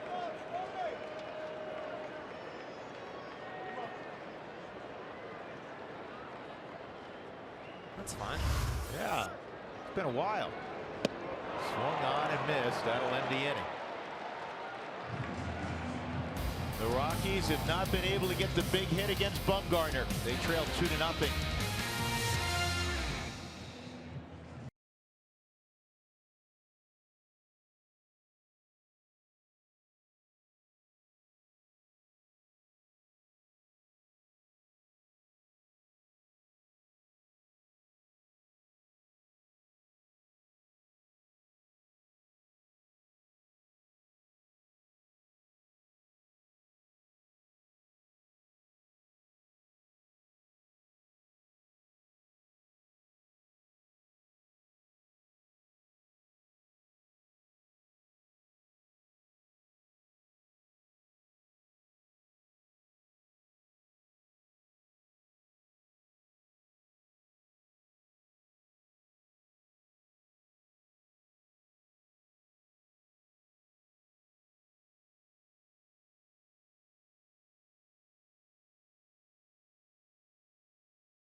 That's transparency.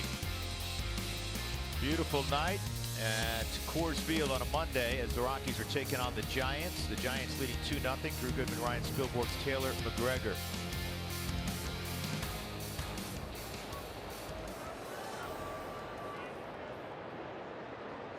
Andrew McCutchen takes ball one.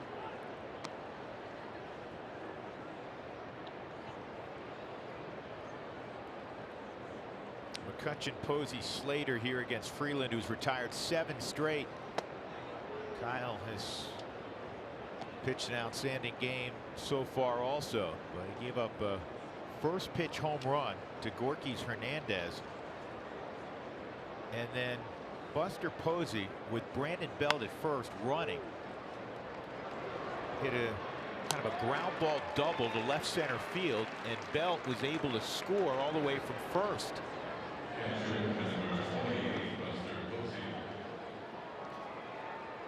One out as McCutchen grounds out. Posey coming up. He's walked and had that RBI double. First 10,000 through the gates for the Rockies-Mariners game. July 13th will receive a Dinger's foam hat, courtesy of Xfinity. Still think if you flip it over, it can be a Dinger's foam beard. And you are the expert on beards, short of the center fielder. Posey takes outside. Not anymore. You have to tell that story. I don't think you told it in its entirety the other day, how you decided to shave the beard. So last Thursday, Rockies Giants, we were not broadcasting, so I flew home to Denver and was driving up to the mountains to meet my family. And so I was listening to the game, KOA, Jack and Jerry, and it was the 8th inning. And if you remember the game last week, the Rockies had the seesaw battle with the Giants. It kept going back and forth. The Rockies would take the lead and then lose it. And in the 8th inning, Ottavino fell victim to the Giants. And right when this was happening, I was pulling off in Silverthorne.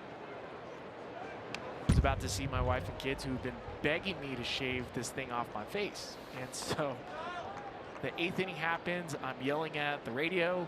I've had enough. I was like, all right, they're about to get swept. I think they're going to lose. They're going to get swept in San Francisco. I need to change it up. So I went into a Walgreens, ordered myself an electric razor, turned around, went in the bathroom and shaved my face. Looked like I'd basically killed a squirrel. Like you were in the witness protection program. Posey strikes out. And well, but then you come out, you get back in the car, you're clean shaven, you're now, nobody recognizes you. I come back in the car 30 minutes later, left an absolute mess. Sorry, Walgreens. And listen, turn on the car, and it's Jack talking about this incredible come-from-behind victory with DJ LeMahieu with his 2-run shot. And I'm like, oh, It already paid it dividends. worked. Yeah. And my wife thinks I'm great looking again, so that works both ways. Wow, that's a stretch. 2 outs. Austin Slater at the plate, and he's out in front. I like that story, though. So my apologies to the Silverthorne Walgreens there. I did my best to clean up the mess, but it was... You were cleaning out a forest, man.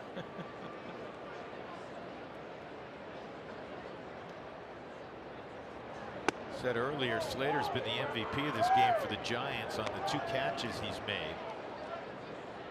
The most important one, the robbing of Chris Ionetta on a line shot with the bases loaded that, as we have said, in all likelihood would have tied up this game at 2.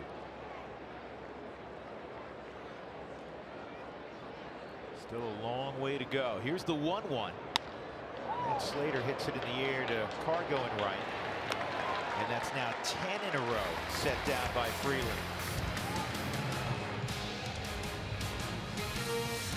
2-0.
As they trail 2-0, take a behind-the-scenes tour of Coors Field. Group and individual tickets available year-round. Call 303-ROCKIES or go to rockies.com/tours.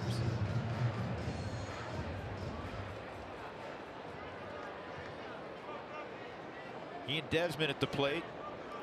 0 for 1 and a walk. He reached on a fielder's choice back in the 1st inning. That loaded the bases. Spilly may have another play. No, not this time. Bridich got one in the room next to us. Hit off the facing of the 2nd level.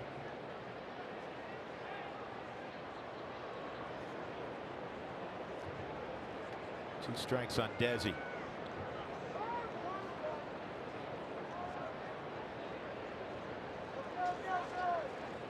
Desi hit a ground ball up the middle that Crawford cut off and flipped to 2nd, but Story beat the throw. Initially, Story was called out to end the inning. And they immediately, the Rockies dug out. Buddy Black called for a review, and there was no question he beat it. This is looped foul. Belt may have a play. He will.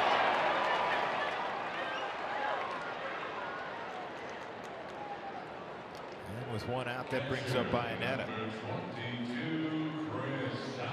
It's been a hard luck night for Chris Ionetta. He's come up twice with the bases loaded. And in the 1st inning, he got a pitch pitch to hit. You could tell by his reaction. Got underneath it. And then next time on first pitch, I mean, he absolutely obliterates that baseball. And that was the catch Slater made.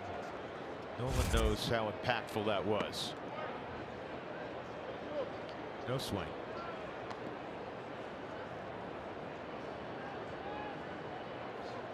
Two runs, 3 hits for the Giants. That's all against Kyle Freeland.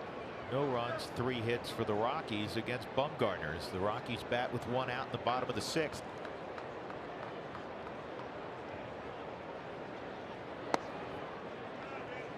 Good take, 2-0.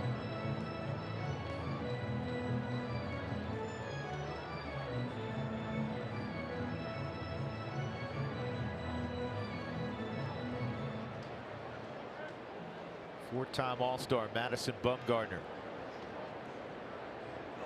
And Chris pulls this one through the left side. And I know what you're thinking at home. Man, why couldn't that have been the last AB or the first AB?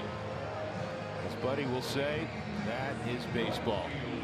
Chris keep putting together good at bats though. He's thrown some good swings together against Madison Bumgarner. Hasn't taken any awkward swing, hasn't been beat on many pitches. This one gets right past the Panda at third. Subaru Supermo. Ball hit the dirt and stayed down. Now the normal hop off of it. Otherwise, it might have been another Rob base hit for Inetta. That one 108 miles an hour off the bat. Cargo pitched to hit there, fouled it back. Cargo a strikeout and a hard smash at the second baseman. Joe Panic, and that ball that Cargo hit his second time at bat was well over 100 miles off the bat.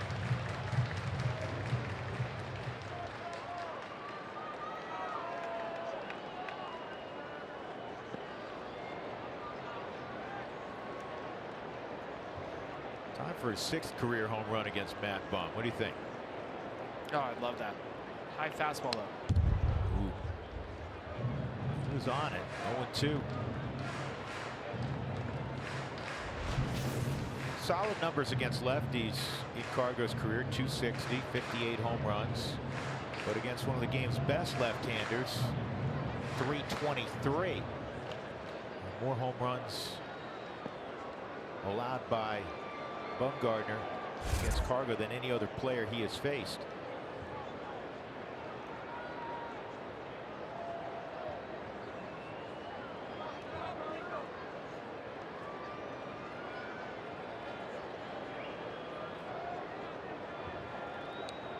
With Freeland 2 doors down, as you look at the shift and why, McGee's warming in the Rockies' pen. Not a foul ball, 2 outs.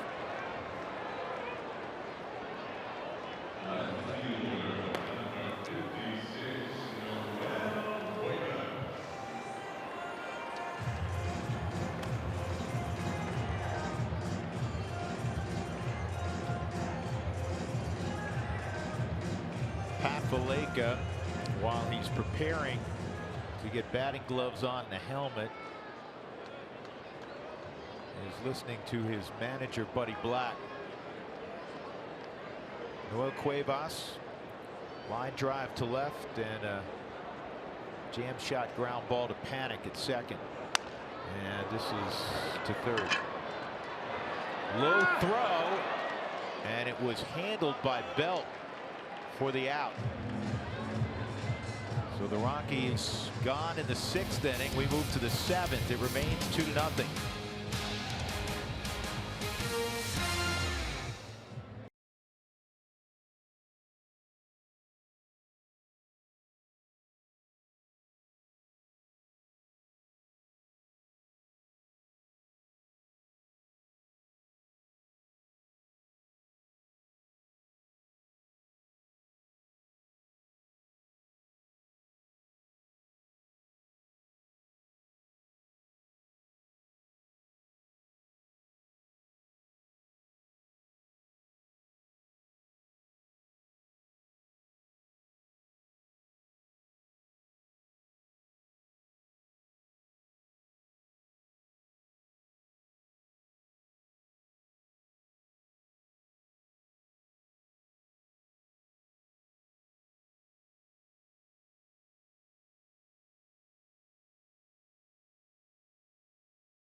We celebrate International Signing Day, or the first day of an extended period of time in which Major League Baseball teams can sign international prospects who are at least 17 years old. Now, this has become a huge part of our game today. When you look at the top 6 prospects in Major League Baseball, 5 of them are international signees, 4 of them from the Dominican Republic. As for the Rockies, they have not officially announced a signing of any international players, but I'm just going to go out on a limb here and say that we can expect that very soon. True. All right, Taylor, thank you. As we go to the top of the 7th inning, Kyle Freeland will face Brandon Crawford. Crawford a soft liner to short his last time up. That misses ball 1. 10 straight retired by Kyle Freeland. He's been outstanding once again.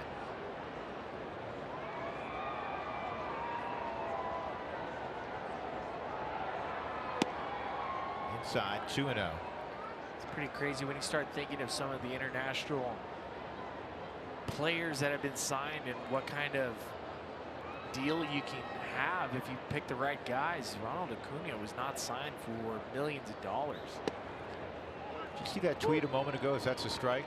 That's from Wes Carroll, Jamie Carroll's brother, who's the head coach at the University of Evansville, who was Kyle's head coach when he was a star there.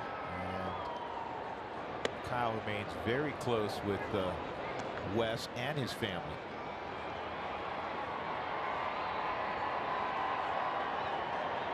And look at all those Freeland jerseys in a row. Love it. 3-1.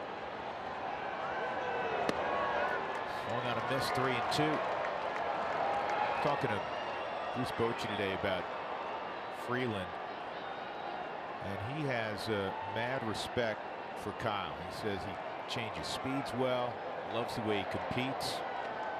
And he looks at him now as an upper echelon guy. That just missed. Oh, man. He did get him. Oh, he got him. That was a delayed call by Alan Porter. I was going to say, that's a great pitch on the Subaru strike zone. Well received by Iannetta. Even Kyle Freeland, when he threw it, he was walking off. Freeland's walking off like he struck him out. Crawford's dropping his equipment like he's heading to first. Right at the bottom of the zone, knee high. Well received. And Alan Porter didn't move for a full second. He went to McClellan. See, those guys jumped up like, where's that pitch? And then they're like, okay, good. Strike 3. That's how I was reacting. I was like, wait a second. 3rd strikeout for Freeland. 11 in a row set down by Kyle. I'm telling you what, these guys have really both pitched extremely well, considering how warm it is tonight and what we normally see when it's this warm at Coors Field.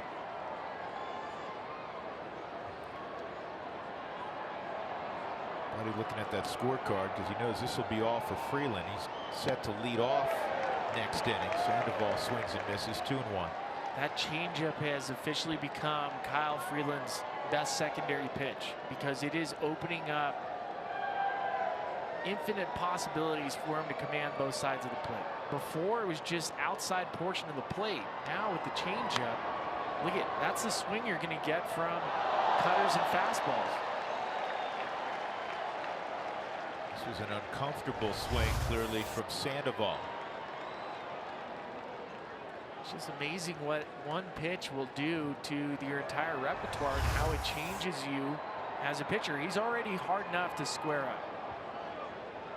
A lot of weak contact for Kyle. Now that you have this, you can just change hitters' timing.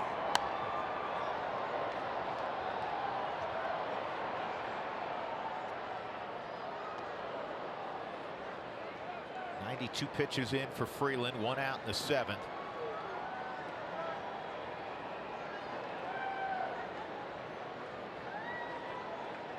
We alluded to this at the very start of the game because the first pitch Kyle threw tonight was hit over the right field scoreboard for a home run by Gorkys Hernandez. And we said, you know, this guy does not rattle, and that's not going to bother him. And it did. I mean, he has pitched a great game since then. And some guys it affects. They go, oh no, it's going to be a long night. Not Kyle Freeland. No, not even close. Scott Oberg getting ready. 2 outs, 12 in a row set down, and that'll bring up Panic. Panic's 0 for 2.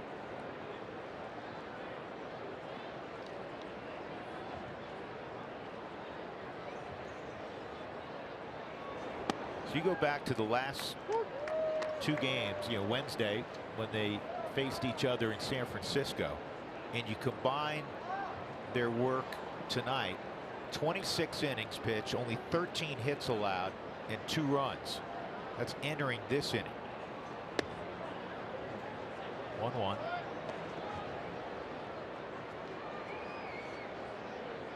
I could watch Madison Bumgarner versus Kyle Freeland every single day if that was a ball game. If that was available to me, I'd watch it every time. Who wouldn't, who loves baseball and quality pitching? 2-1.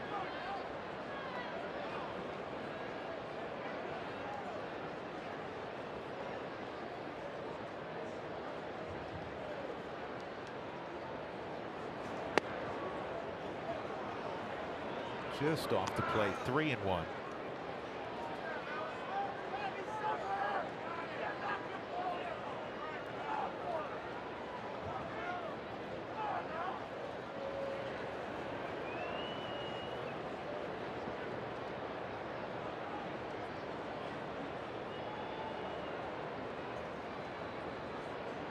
And the 3-1 is popped up.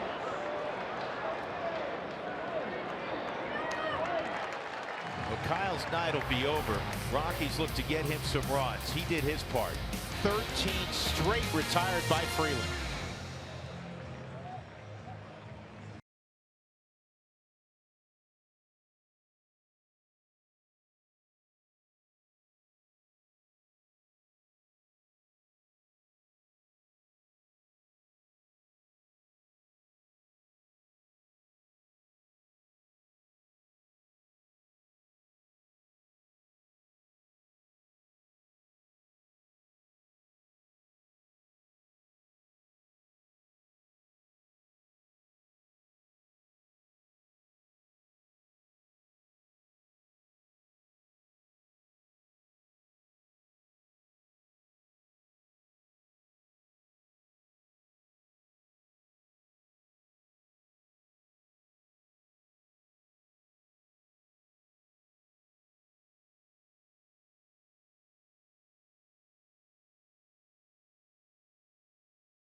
Here's our Cooney Lexus look back. First pitch of the ball game. Gorkys Hernandez on a hot night hit it over the auxiliary scoreboard right. 1-0 San Francisco. Well, that wasn't much of an issue because Freeland has mowed down the Giants basically since then. We have 1 scratch run. But Madison Bumgarner has been on a great roll also, and he worked out a couple of bases loaded situations. Bumgarner has worked 6 scoreless innings. The Rockies in the bottom of the 7th will have Pat Valaika pinch hitting for Freeland. And then it's LeMahieu and Blackman. 78 pitches so far for Bumgarner. And he goes curveball and gets a swing and a miss from Valaika. A year ago, Pat Valaika was the best Rockies pinch hitter. Handshakes well deserved from Kyle Freeland. Ron Gideon giving him a handshake. This season, Valleca's starting to get his swing back. This ball is well hit down the left field line, and it is foul.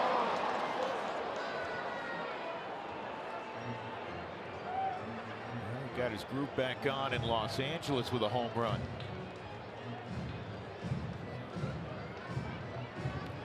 Final line for Freeland, 7 innings, 2 runs on just 3 hits. He walked 1, struck out 3, and hit a batter. And again, he retired the last 13.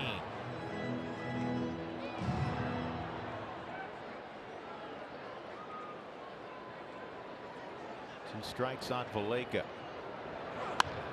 And this ball toward right center, it's going to drop. So Pat Valleca, as he did so frequently last year, coming through in the pinch. Leadoff man aboard for the Rockies. And that's just the second time that's occurred tonight. Well, for Valleca, it's getting that swing back for him, getting those quality at bats in the minor leagues, and then getting some sort of result for him at the major league level. Big home run for him this weekend. It's important to get that quality at bat off the bench for the Rockies, and if Valleca can get his swing and be that guy he was last year, that's a big boost. When you start looking at that list of the to-do list in the second half for the Rockies to make a large move, somewhere on that list is Pat Valleca becoming the great 6th man, if you want to steal a basketball analogy, that he was last year.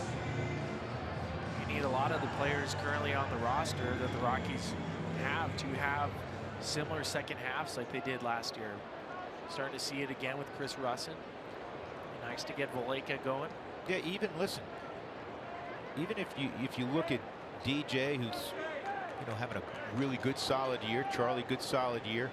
Those guys are in the 270s right now. They're 300 hitters.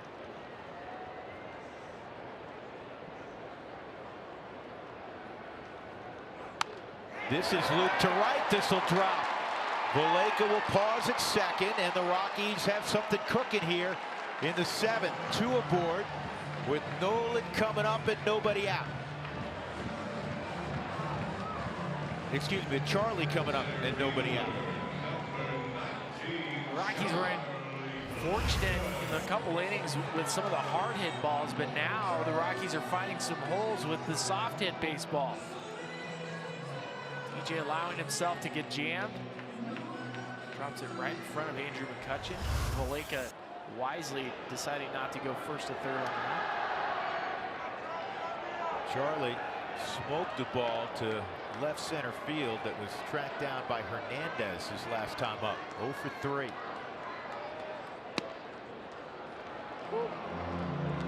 Strike 1.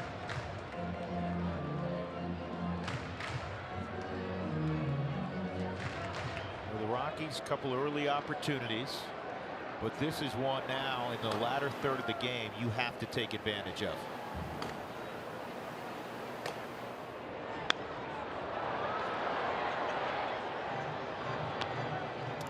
This is where Madison Bumgarner really starts to crank on his grip. He does not allow many pitches in the middle portion of the zone. He's always pitched extremely well with runners in scoring position. He's not afraid to pitch around guys, knowing what he can do to the next hitter. He is not going to be pitching around Charlie Blackmon with Nolan looming. Pulled foul.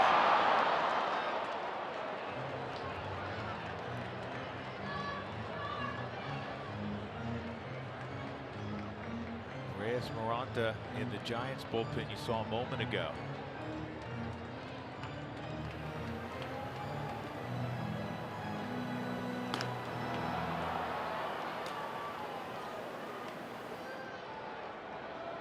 This series has been so close all year. 5 wins for each club. Coming into tonight, the run differential was 2 runs. The hit differential was 2 hits. Rockies 103 hits, the Giants 101 hits. Both teams that hit 281 against one another. 1-2 on Blackman. Volake at second. LeMahieu at first. Nobody out.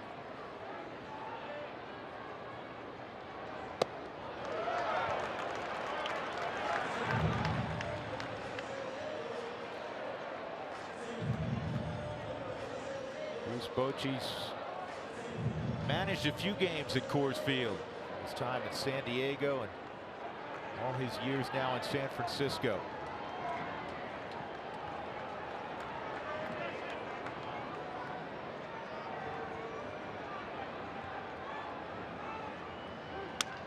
Two slowly hit. This is going to be a tough play. And no play.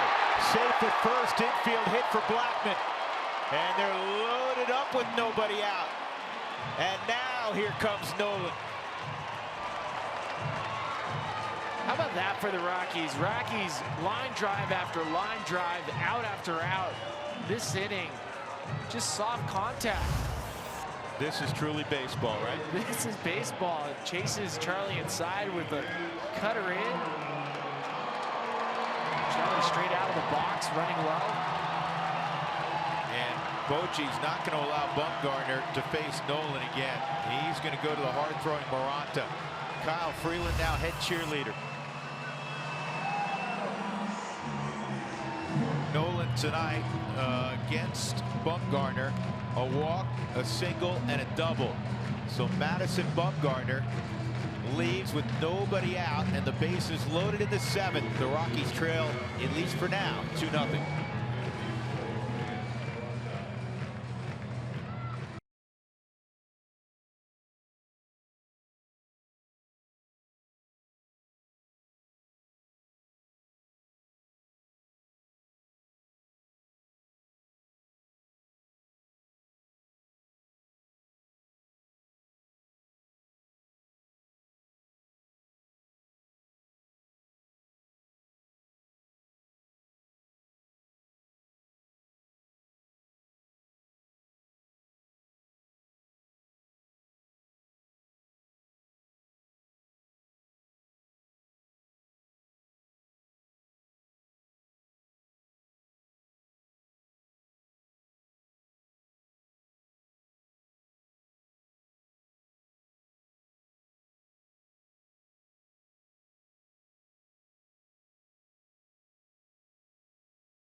Batters he faced, and he's looking on as the Rockies with 3 straight singles have loaded the bases. Madison Bumgarner has been removed, and it'll be Reyes Moranta coming on. He's done a nice job all year long being a setup man in that San Francisco bullpen. League hitting just 152 against him.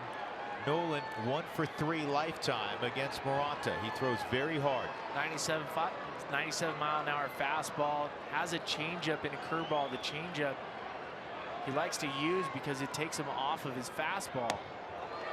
There's the fastball at 96. It's too high, ball 1.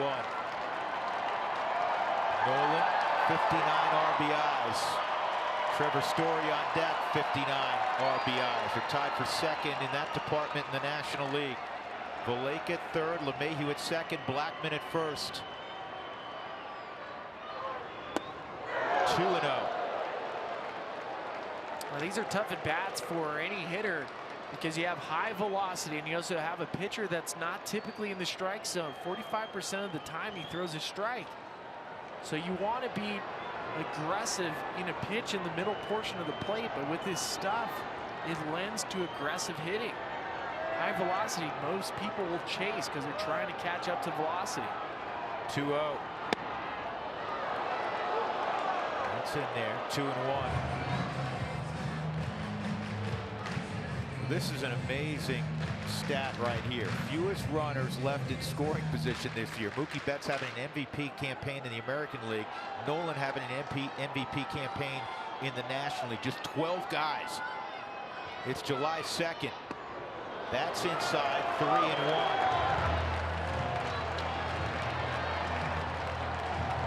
I always think in these situations to a guy you have great respect for and played with, Jason Giambi. Don't be afraid to pass the baton. Well, and in this situation, you pass the baton, you still get an RBI. Yep. All the pressures on that guy on the hill. Ball 4, he'll pass the baton, and the Rockies will watch Vallejo march home with their first run. It's 2-1. Well, even though Nolan doesn't get a hit, he works a walk, and it's important. Because years ago, Nolan would be very aggressive, especially this 2-0 count. There's no way he would take that pitch. Not a lot of competitive pitches from Morata out of the hand, never forcing Nolan to even flinch or consider a swing. But when you see those type of takes, it's letting you know Nolan's in a great spot at the plate. He is picking up the baseball.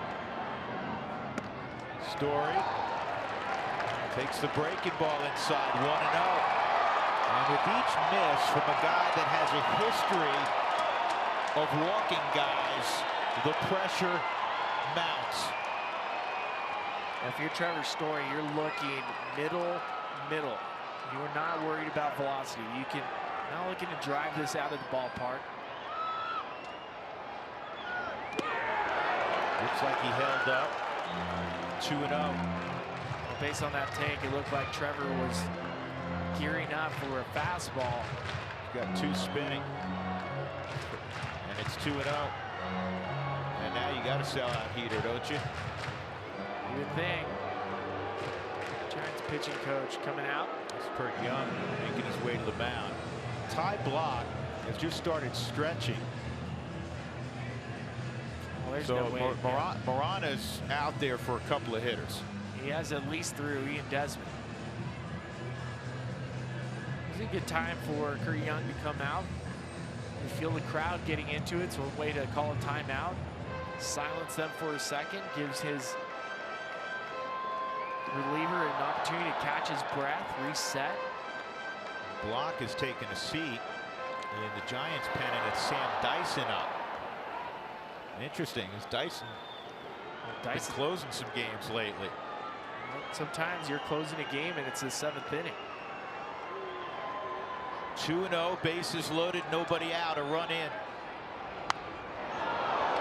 We got the fastball, and 99, it was fouled straight back.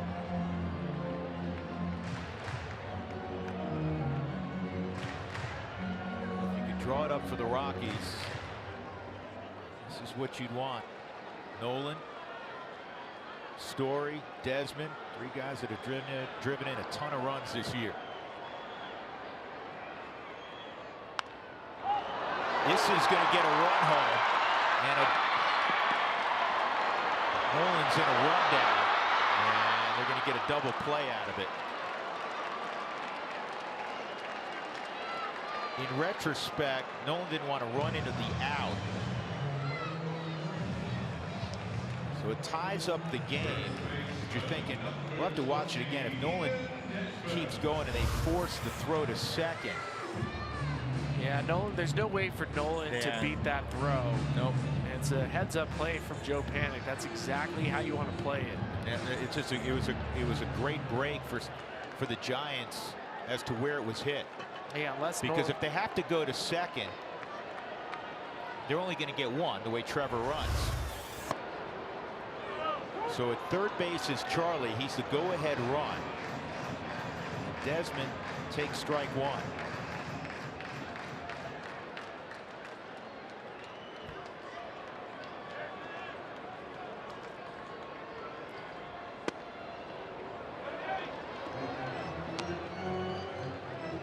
Once that got past Morata, you're thinking this is great. The run's going to score and they're only going to get 1 out of the deal.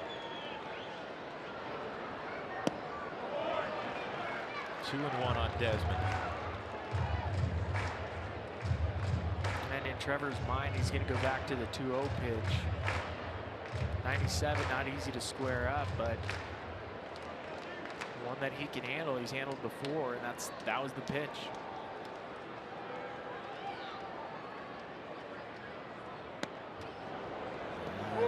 Breaking ball for a strike. It's 2-2.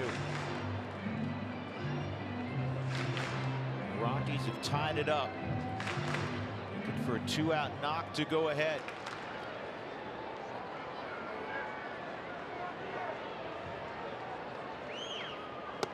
Look out.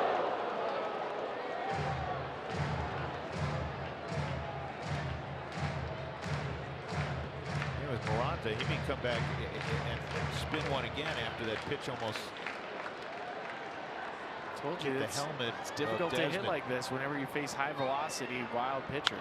This ball hits sharply, but Crawford's got it. Throws wild. Rockies take the lead. Desmond heading to second as Blackman scores.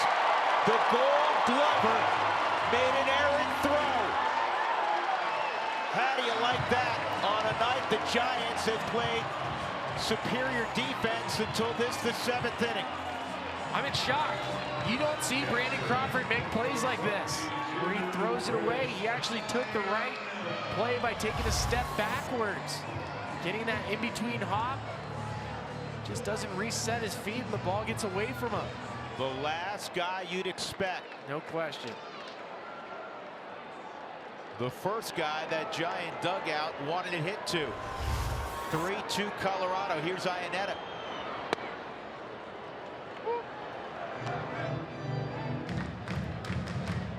That's Crawford's 8th error on the season. The Giants have made 61 errors as a team. The Rockies, by contrast, have made 34. Good swing by Chris. He's made several good swings tonight. Put the ball in the button the last 2 times. Once he was robbed with the bases loaded on a sliding catch by Austin Slater. Last time up, he had a base hit to left. 0-2.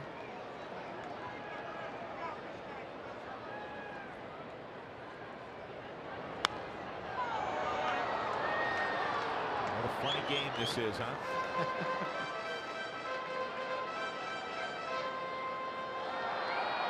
How can you not love it? Going toe-to-toe with Madison Bumgarner. Freeland walked off the field in the top of the 7th inning. He's trailing 2-0 to a guy that was not scored upon. Slider off the corner of the Subaru strike zone. Easily could have been a strike. Kyle went from on the south side to now he's on the plus side.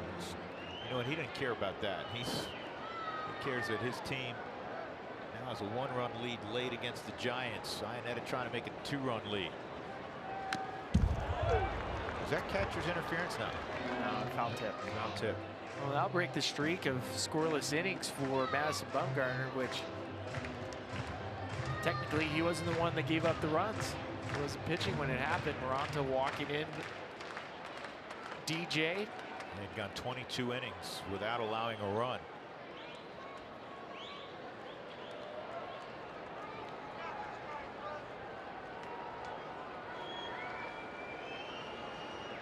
One and 2. Rockies still have Scott Oberg warming. Adam Ottavino is down tonight.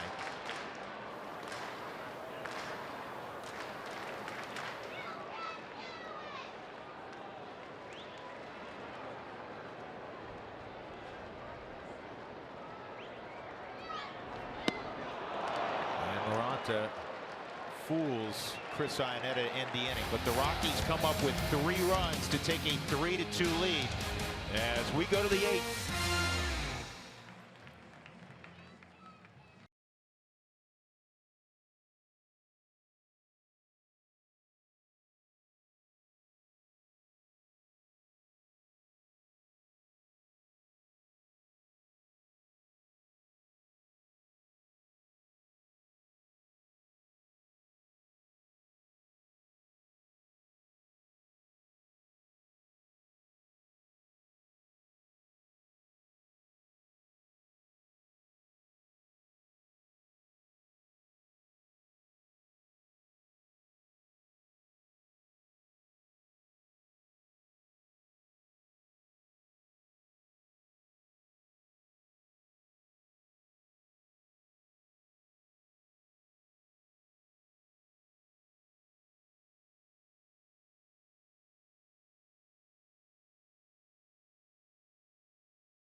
performance. Kyle Freeland, told you he gave up a first pitch home run tonight to begin the evening against Gorkys Hernandez. Basically after that, he was almost unhittable.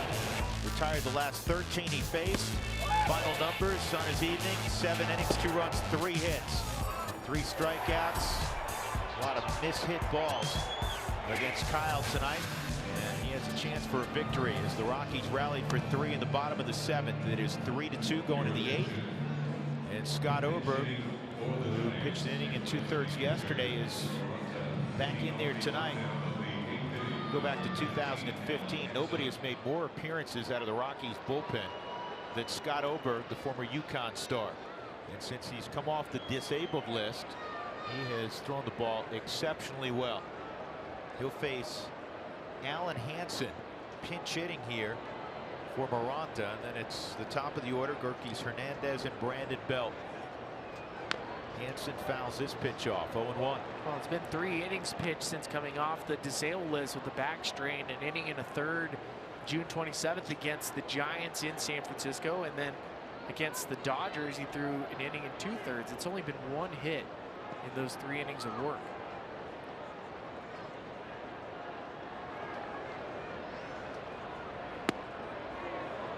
Just inside at 95. 1 ball, 1 strike.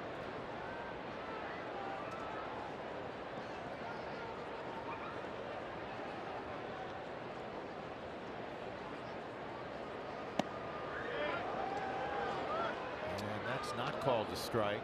Right at the bottom of the zone. 2-1. Good location in the super strike zone. If we go back to last week, Alan Hansen had a huge at bat against Adam Ottavino, working a walk.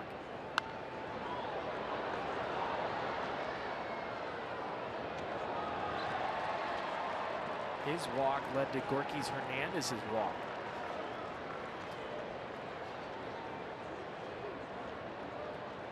So many near misses, at least.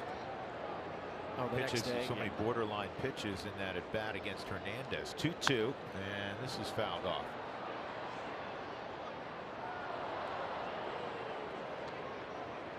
Hudson's done a nice job for the Giants in a utility role. He's at 5 home runs, 274 average. Versatile defender. So what's going on right here? Sorry to cut you off, Drew. He's asking for some pine tar, and you're not allowed to go away from the on-deck circle. And that's what home plate umpire is saying. I didn't tell you you can go and use it. There's times where, unless your bat comes flying off, the umpire doesn't have to allow the hitter to go into the bat rack and put some extra pine tar on it. It's like Gorkys Hernandez basically walked up and handed it to him.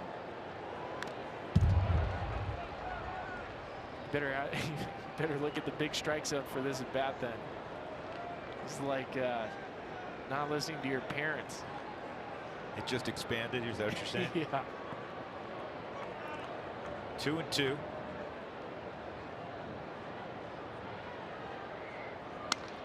And this is going to drop. Soft single to right. And Hansen, who can run, is aboard in a 1-run game in the 8th. All-Star voting ends Thursday, so go to Rockies.com/vote to vote for Arenado, Blackman, Story, and all of your favorite Rockies.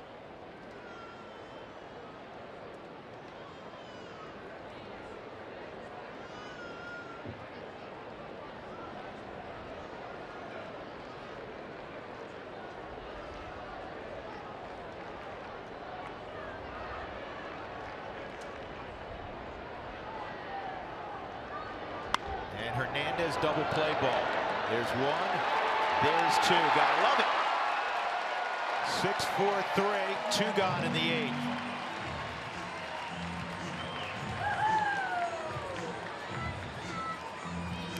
Gorkys Hernandez, very aggressive first pitch of the game, swung, hit a home run, trying to go Oberg and get him with the first pitch. Oberg with the late movement. I don't know if there's a second baseman that comes across the bag and throws the ball more accurately and with velocity than DJ LeMahieu. He's got the shortstop arm. He always has. Belt Story will get it. And Scott Oberg marches off the field. He did his job in the 8th. Rockies 3 and the Giants 2. Middle of 8.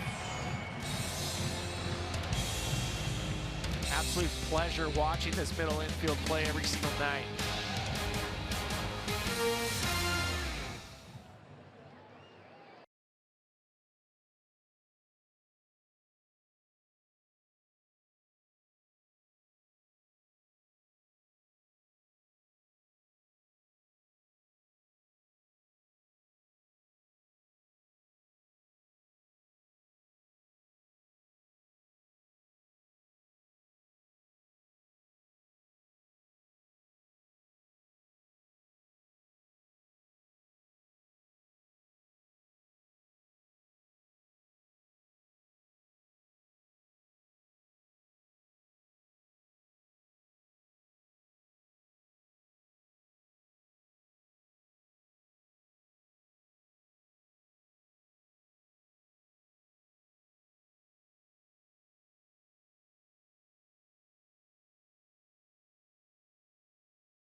SportsNet is brought to you by Southwest Airlines. Low fares, no hidden fees. That's transparency.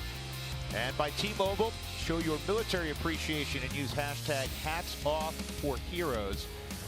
And T-Mobile will donate $1 for each post.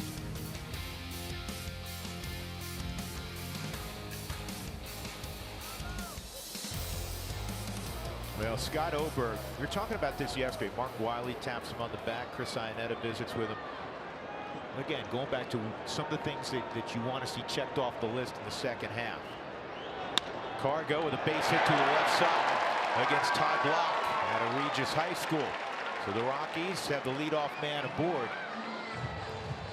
If Scott can have a second half like he's capable of, it helps bolster that bullpen, which was really good the first 6 weeks and has been very poor the last 6 weeks, right? And he's been good since he's come off the DL, really good. He's looked very good. You get late movement, and if you can always add arms, you can never have enough. Even listening to some of the reports on Brian Shaw, what he's been working on, getting healthy, they feel like Brian Shaw's getting in a good place too. Shaw's going to go out on a rehab. Here's Ty. And his numbers this year, he's had some starts, been working out of the bullpen of late. Ty's been good out of the bullpen for the Giants. You know what was really cool the other day? On Thursday, we didn't televise, but the Rockies-Giants game on Thursday in San Francisco. That's outside on Cuevas. In that game, they rolled out of the bullpen Ty Block, followed by Pierce Johnson, followed by Mark Melanson. 3 straight Colorado kids.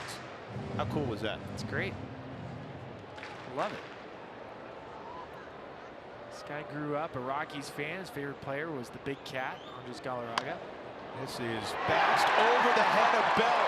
Cargo's going to go first to third. Nobody out in the 8th. Belt was holding Cargo on, and it's chopped over Belt's head, which isn't easy because he's 6'4". What a strange game if you think about the last 2 innings with some of the velocities off the bat for the Rockies. Came charging too, right? Cuevas hit a ball 109 miles an hour earlier in the evening, didn't have a hit for it. He's going to get a hit on this one, and it was probably 75 miles an hour off the bat. Now Tom Murphy to pinch hit. Infield in the middle halfway. And Murphy fouls this out of play.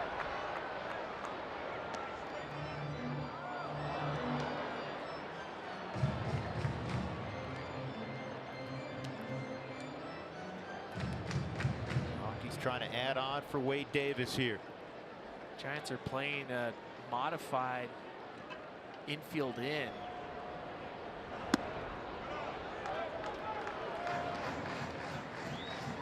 Crawford playing deep enough now. Typically infield in, you can see Crawford maybe 2 or 3 steps in, but they still have the opportunity to look a runner back, make a double play because of the runner that Tom Murphy is. This is a good matchup for Murphy. Block is a contact pitcher, not a big strikeout guy.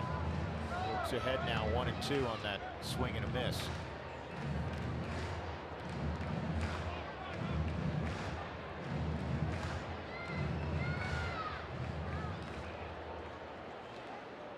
There's times where you see a starting pitcher come to the bullpen and change his ability to get the strikeout.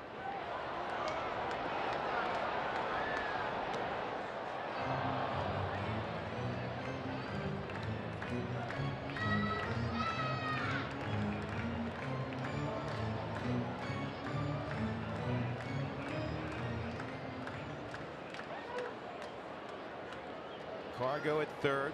Cuevas is at first. And this is going to reach the seats down the right field line again. The Giants are playing their infield expecting Murphy to hit a ball on the ground towards the left side. If there's a ground ball to Joe Panik anywhere to his left, he's going to only have one play. They won't be able to turn the standard double play.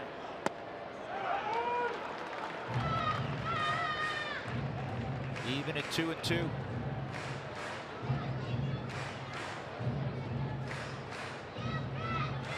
Buddy really likes the energy that Murphy brings day to day. As you look at DJ on deck.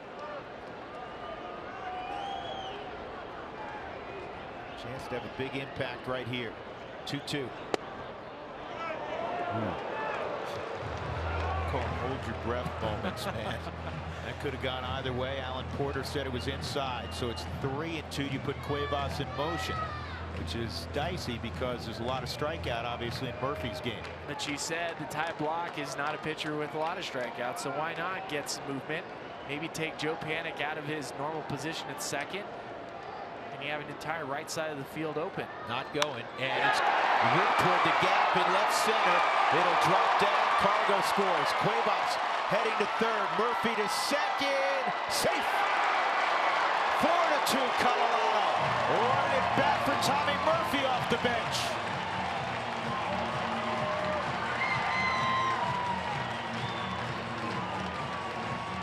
This is why running the base is so important. Noel Cuevas reads it extremely well.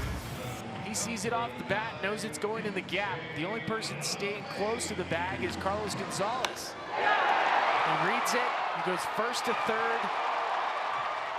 More important, on the backside of that, Tom Murphy reading the throw, he sneaks into second. That throw from Austin Slater needed to go to second initially, not to Crawford, the shortstop. And as you said, Murphy, a great read. Great at bat. It'll be a straight up double for Murphy. 4-2 Colorado as Block walks off. DJ coming up when we return. Still nobody out in the 8th.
receive a free LED bulb upon exit, courtesy of XL Energy. If it lights up blue, red, or green, you can win a prize.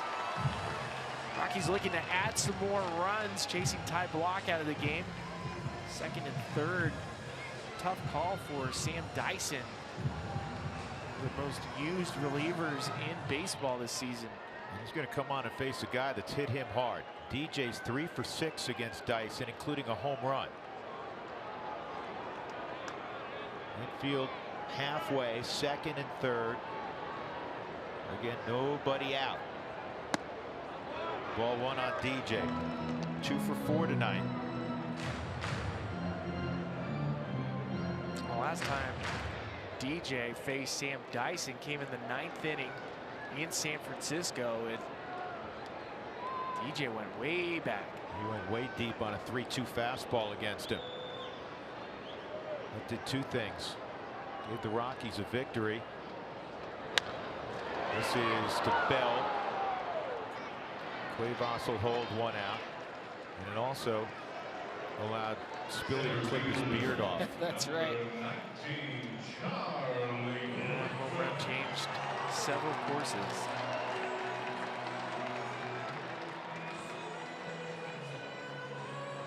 Charlie had an infield hit and a big one to load the bases last inning. That may have been the key at bat. It ran Bumgarner off. The Rockies would rally for 3 last inning.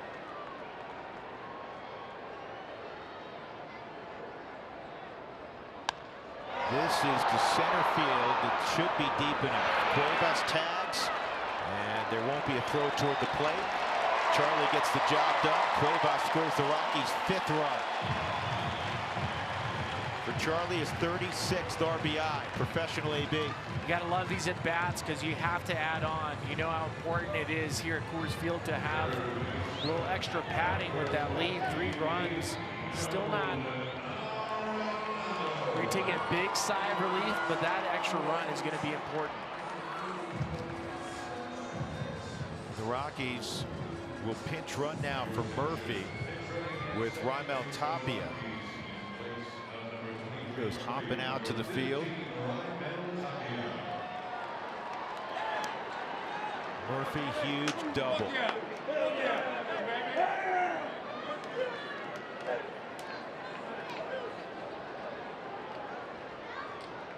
Nolan's had a perfect night. Walk, single, double, walk with the bases loaded. Takes a strike on the outside edge.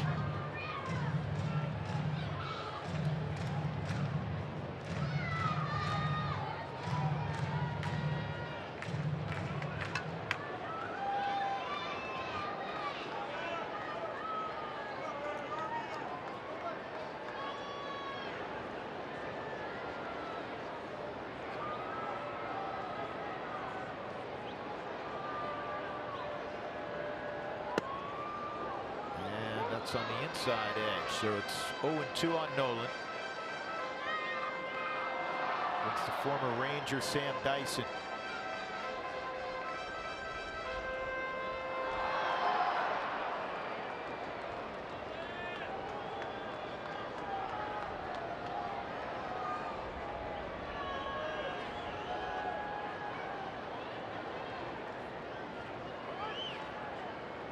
Little subtle things a veteran manager does. Buddy Black, when it got to 2 outs, having Tapia run for Murphy, get a hit here, almost ensure, as long as it goes to the outfield, that you're going to score that run. I'm not saying Murphy actually runs pretty decently for a catcher. He's all right, but you know, Tapia is much faster.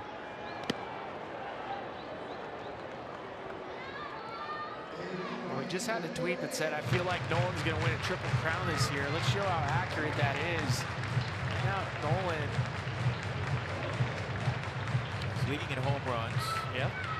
RBIs. So he's RBI shy of Suarez and Baez. Cincinnati. Is it Baez? Yeah, I'm sorry. It's Baez and Eugenio Suarez. Both those guys. And leading all baseball and batting averages, Scooter Gennett. 1-2. And 1 goes to panic. The Rockies add on. They get 2 in the bottom of the 8th after a 3-run 7th. They're looking for 3 more outs. Fargo got it started. Wade Davis will try to close it out when we come back.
Rockies have a 5-2 lead over the San Francisco Giants in center field.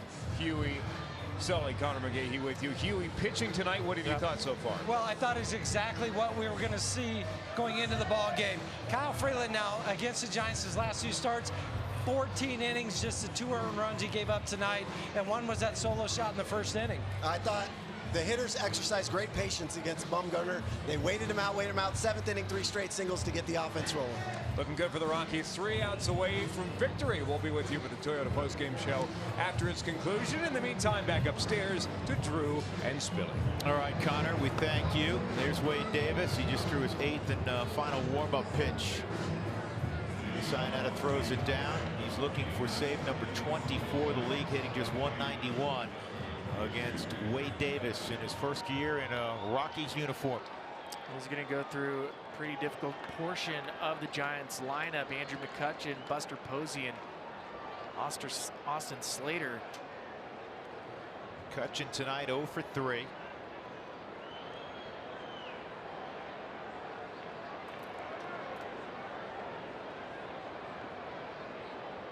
Always nice to get those bonus runs, particularly at Coors Field. First pitch misses, ball 1.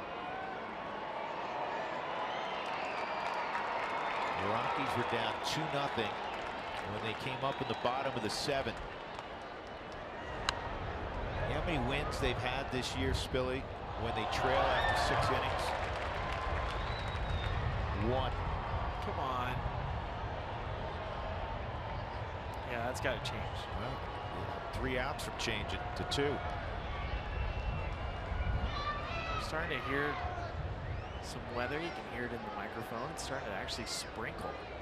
Didn't know that was in the forecast.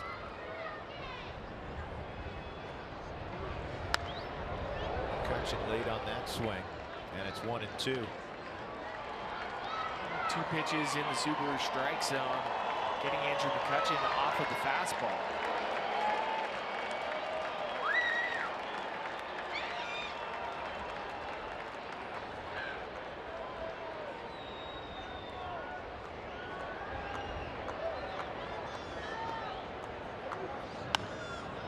Center field, shallow, and it'll be grabbed though by Blackman.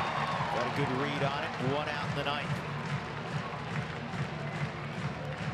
1 out in the 9th. Buster Posey coming up with the Rockies up 5-2. Who Wants Tacos fans, follow us at AT&T Sportsnet RM on Twitter to receive alerts for the Rockies Taco Special when the Rockies do score 7 or more in a game.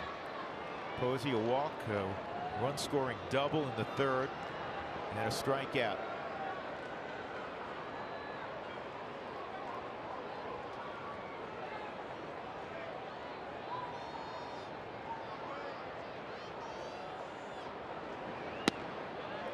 Strike one on Posey. Well, if this score holds true, and I'm hoping it does, there's some takeaways from tonight's game that I hope resonates within the clubhouse. Number one is quality of bats that the Rockies have throughout the night against an excellent pitcher, Madison Bumgarner. Number two, Kyle Freeland. Guess what? Your best secondary pitch, it's a changeup. Totally changes the dynamics of how hitters face him. This is a pretty strong and right-handed heavy lineup with some veteran hitters. They were completely thrown off by the changeup.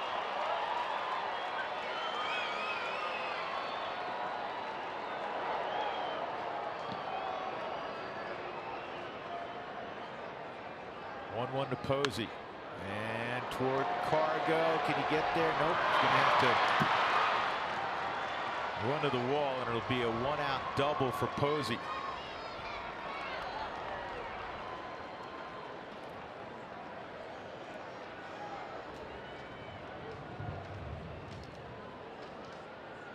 Bring up Slater, who's 0 for 3.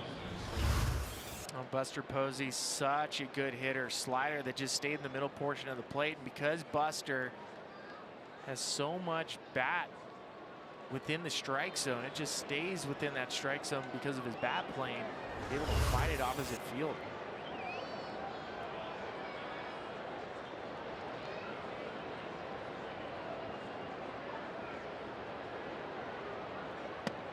Slater takes strike one. We're in the 6th inning down in Phoenix. It is 5-2 St. Louis over Arizona. The Diamondbacks lead the division by 2.5 over the Dodgers and the Giants. The Rockies started the day 6 back. Dodgers are winning 4-1. 0-2.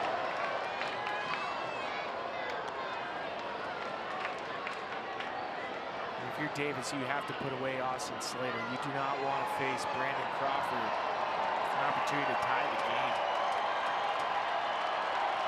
Especially given the fact he made a crucial error earlier in the game. Yeah, highly motivated Brandon Crawford. Not the guy you want to face. 0-2. Just missed. 1-2.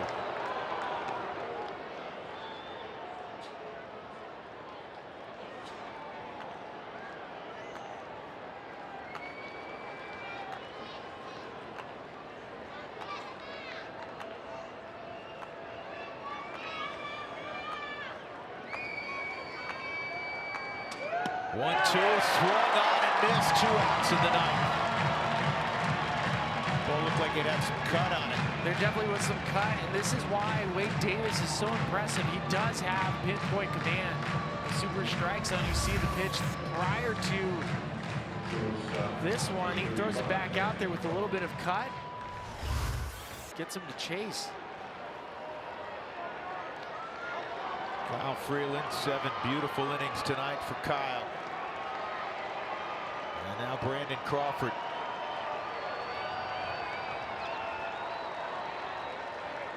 Go for 2. He's hit by a pitch in the 2nd inning. And he takes strike 1 at the knees.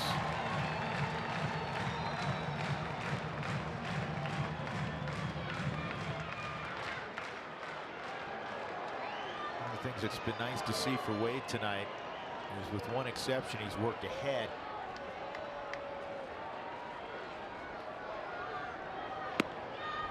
Sliders down 1-1. 5 runs, 10 hits. Clean defensively for the Rockies tonight. 2 runs, just 5 hits. And a very big error. A very unusual error because it gave the Rockies a 3-2 lead, and that's the man who committed it. The perennial Gold Glove shortstop. Here's the 1-1. 2 balls and a strike.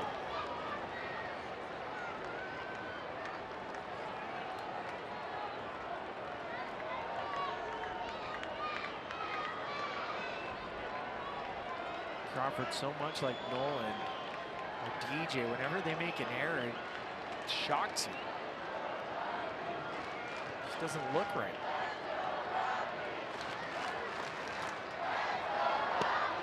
That is called ball 3. Porter behind the strike zone tonight has always been, it's been a small strike zone throughout the evening. It's been fair both ways. So a lot of pitches borderline on the Subaru strike zone.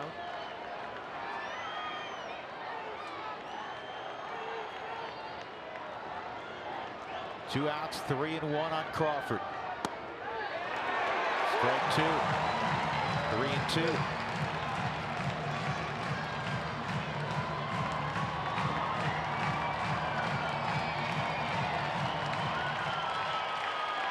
Crowd of more than 40,000 on this Monday night. Everybody standing. 3-2 with 2 outs. The Rockies up 5-2.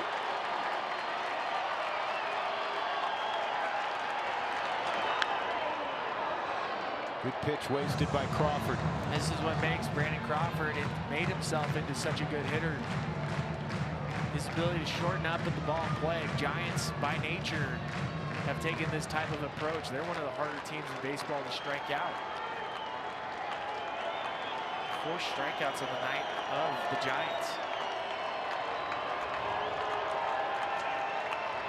Another 3-2. He's got him. Ball game over. What a victory for the Rockies tonight and for Kyle Freeland. A come from behind victory late, as satisfying a win as the Rockies perhaps have had all year. 5-2 over the Giants. Wade Davis striking out Brandon Crawford, his 24th save of the year. And for Kyle Freeland, 7 gorgeous innings. He allowed 2 runs on just 3 hits in earning his 8th victory of the year. Madison Bumgarner takes the loss. Again, the final score, Colorado 5, San Francisco 2. The Rockies back within a game of 500. Colorado cooling off the Giants, who had won 10 of 12. As we go to center field, it's Connor and the boys. Take it away. Drew, thanks very much. This game may have gotten over just in time as there's lightning strikes just a few blocks away. But Rockies pitching, especially Freeland and Davis, electric tonight. It always starts with the starting pitcher. Tonight, Kyle Freeland was the man. I like the lightning strikes that came in the 7th and the 8th for the 5 runs that the Rockies got. Those were absolutely enormous. There's a real playoff atmosphere type game. A Ben Franklin themed postgame show coming your way after this.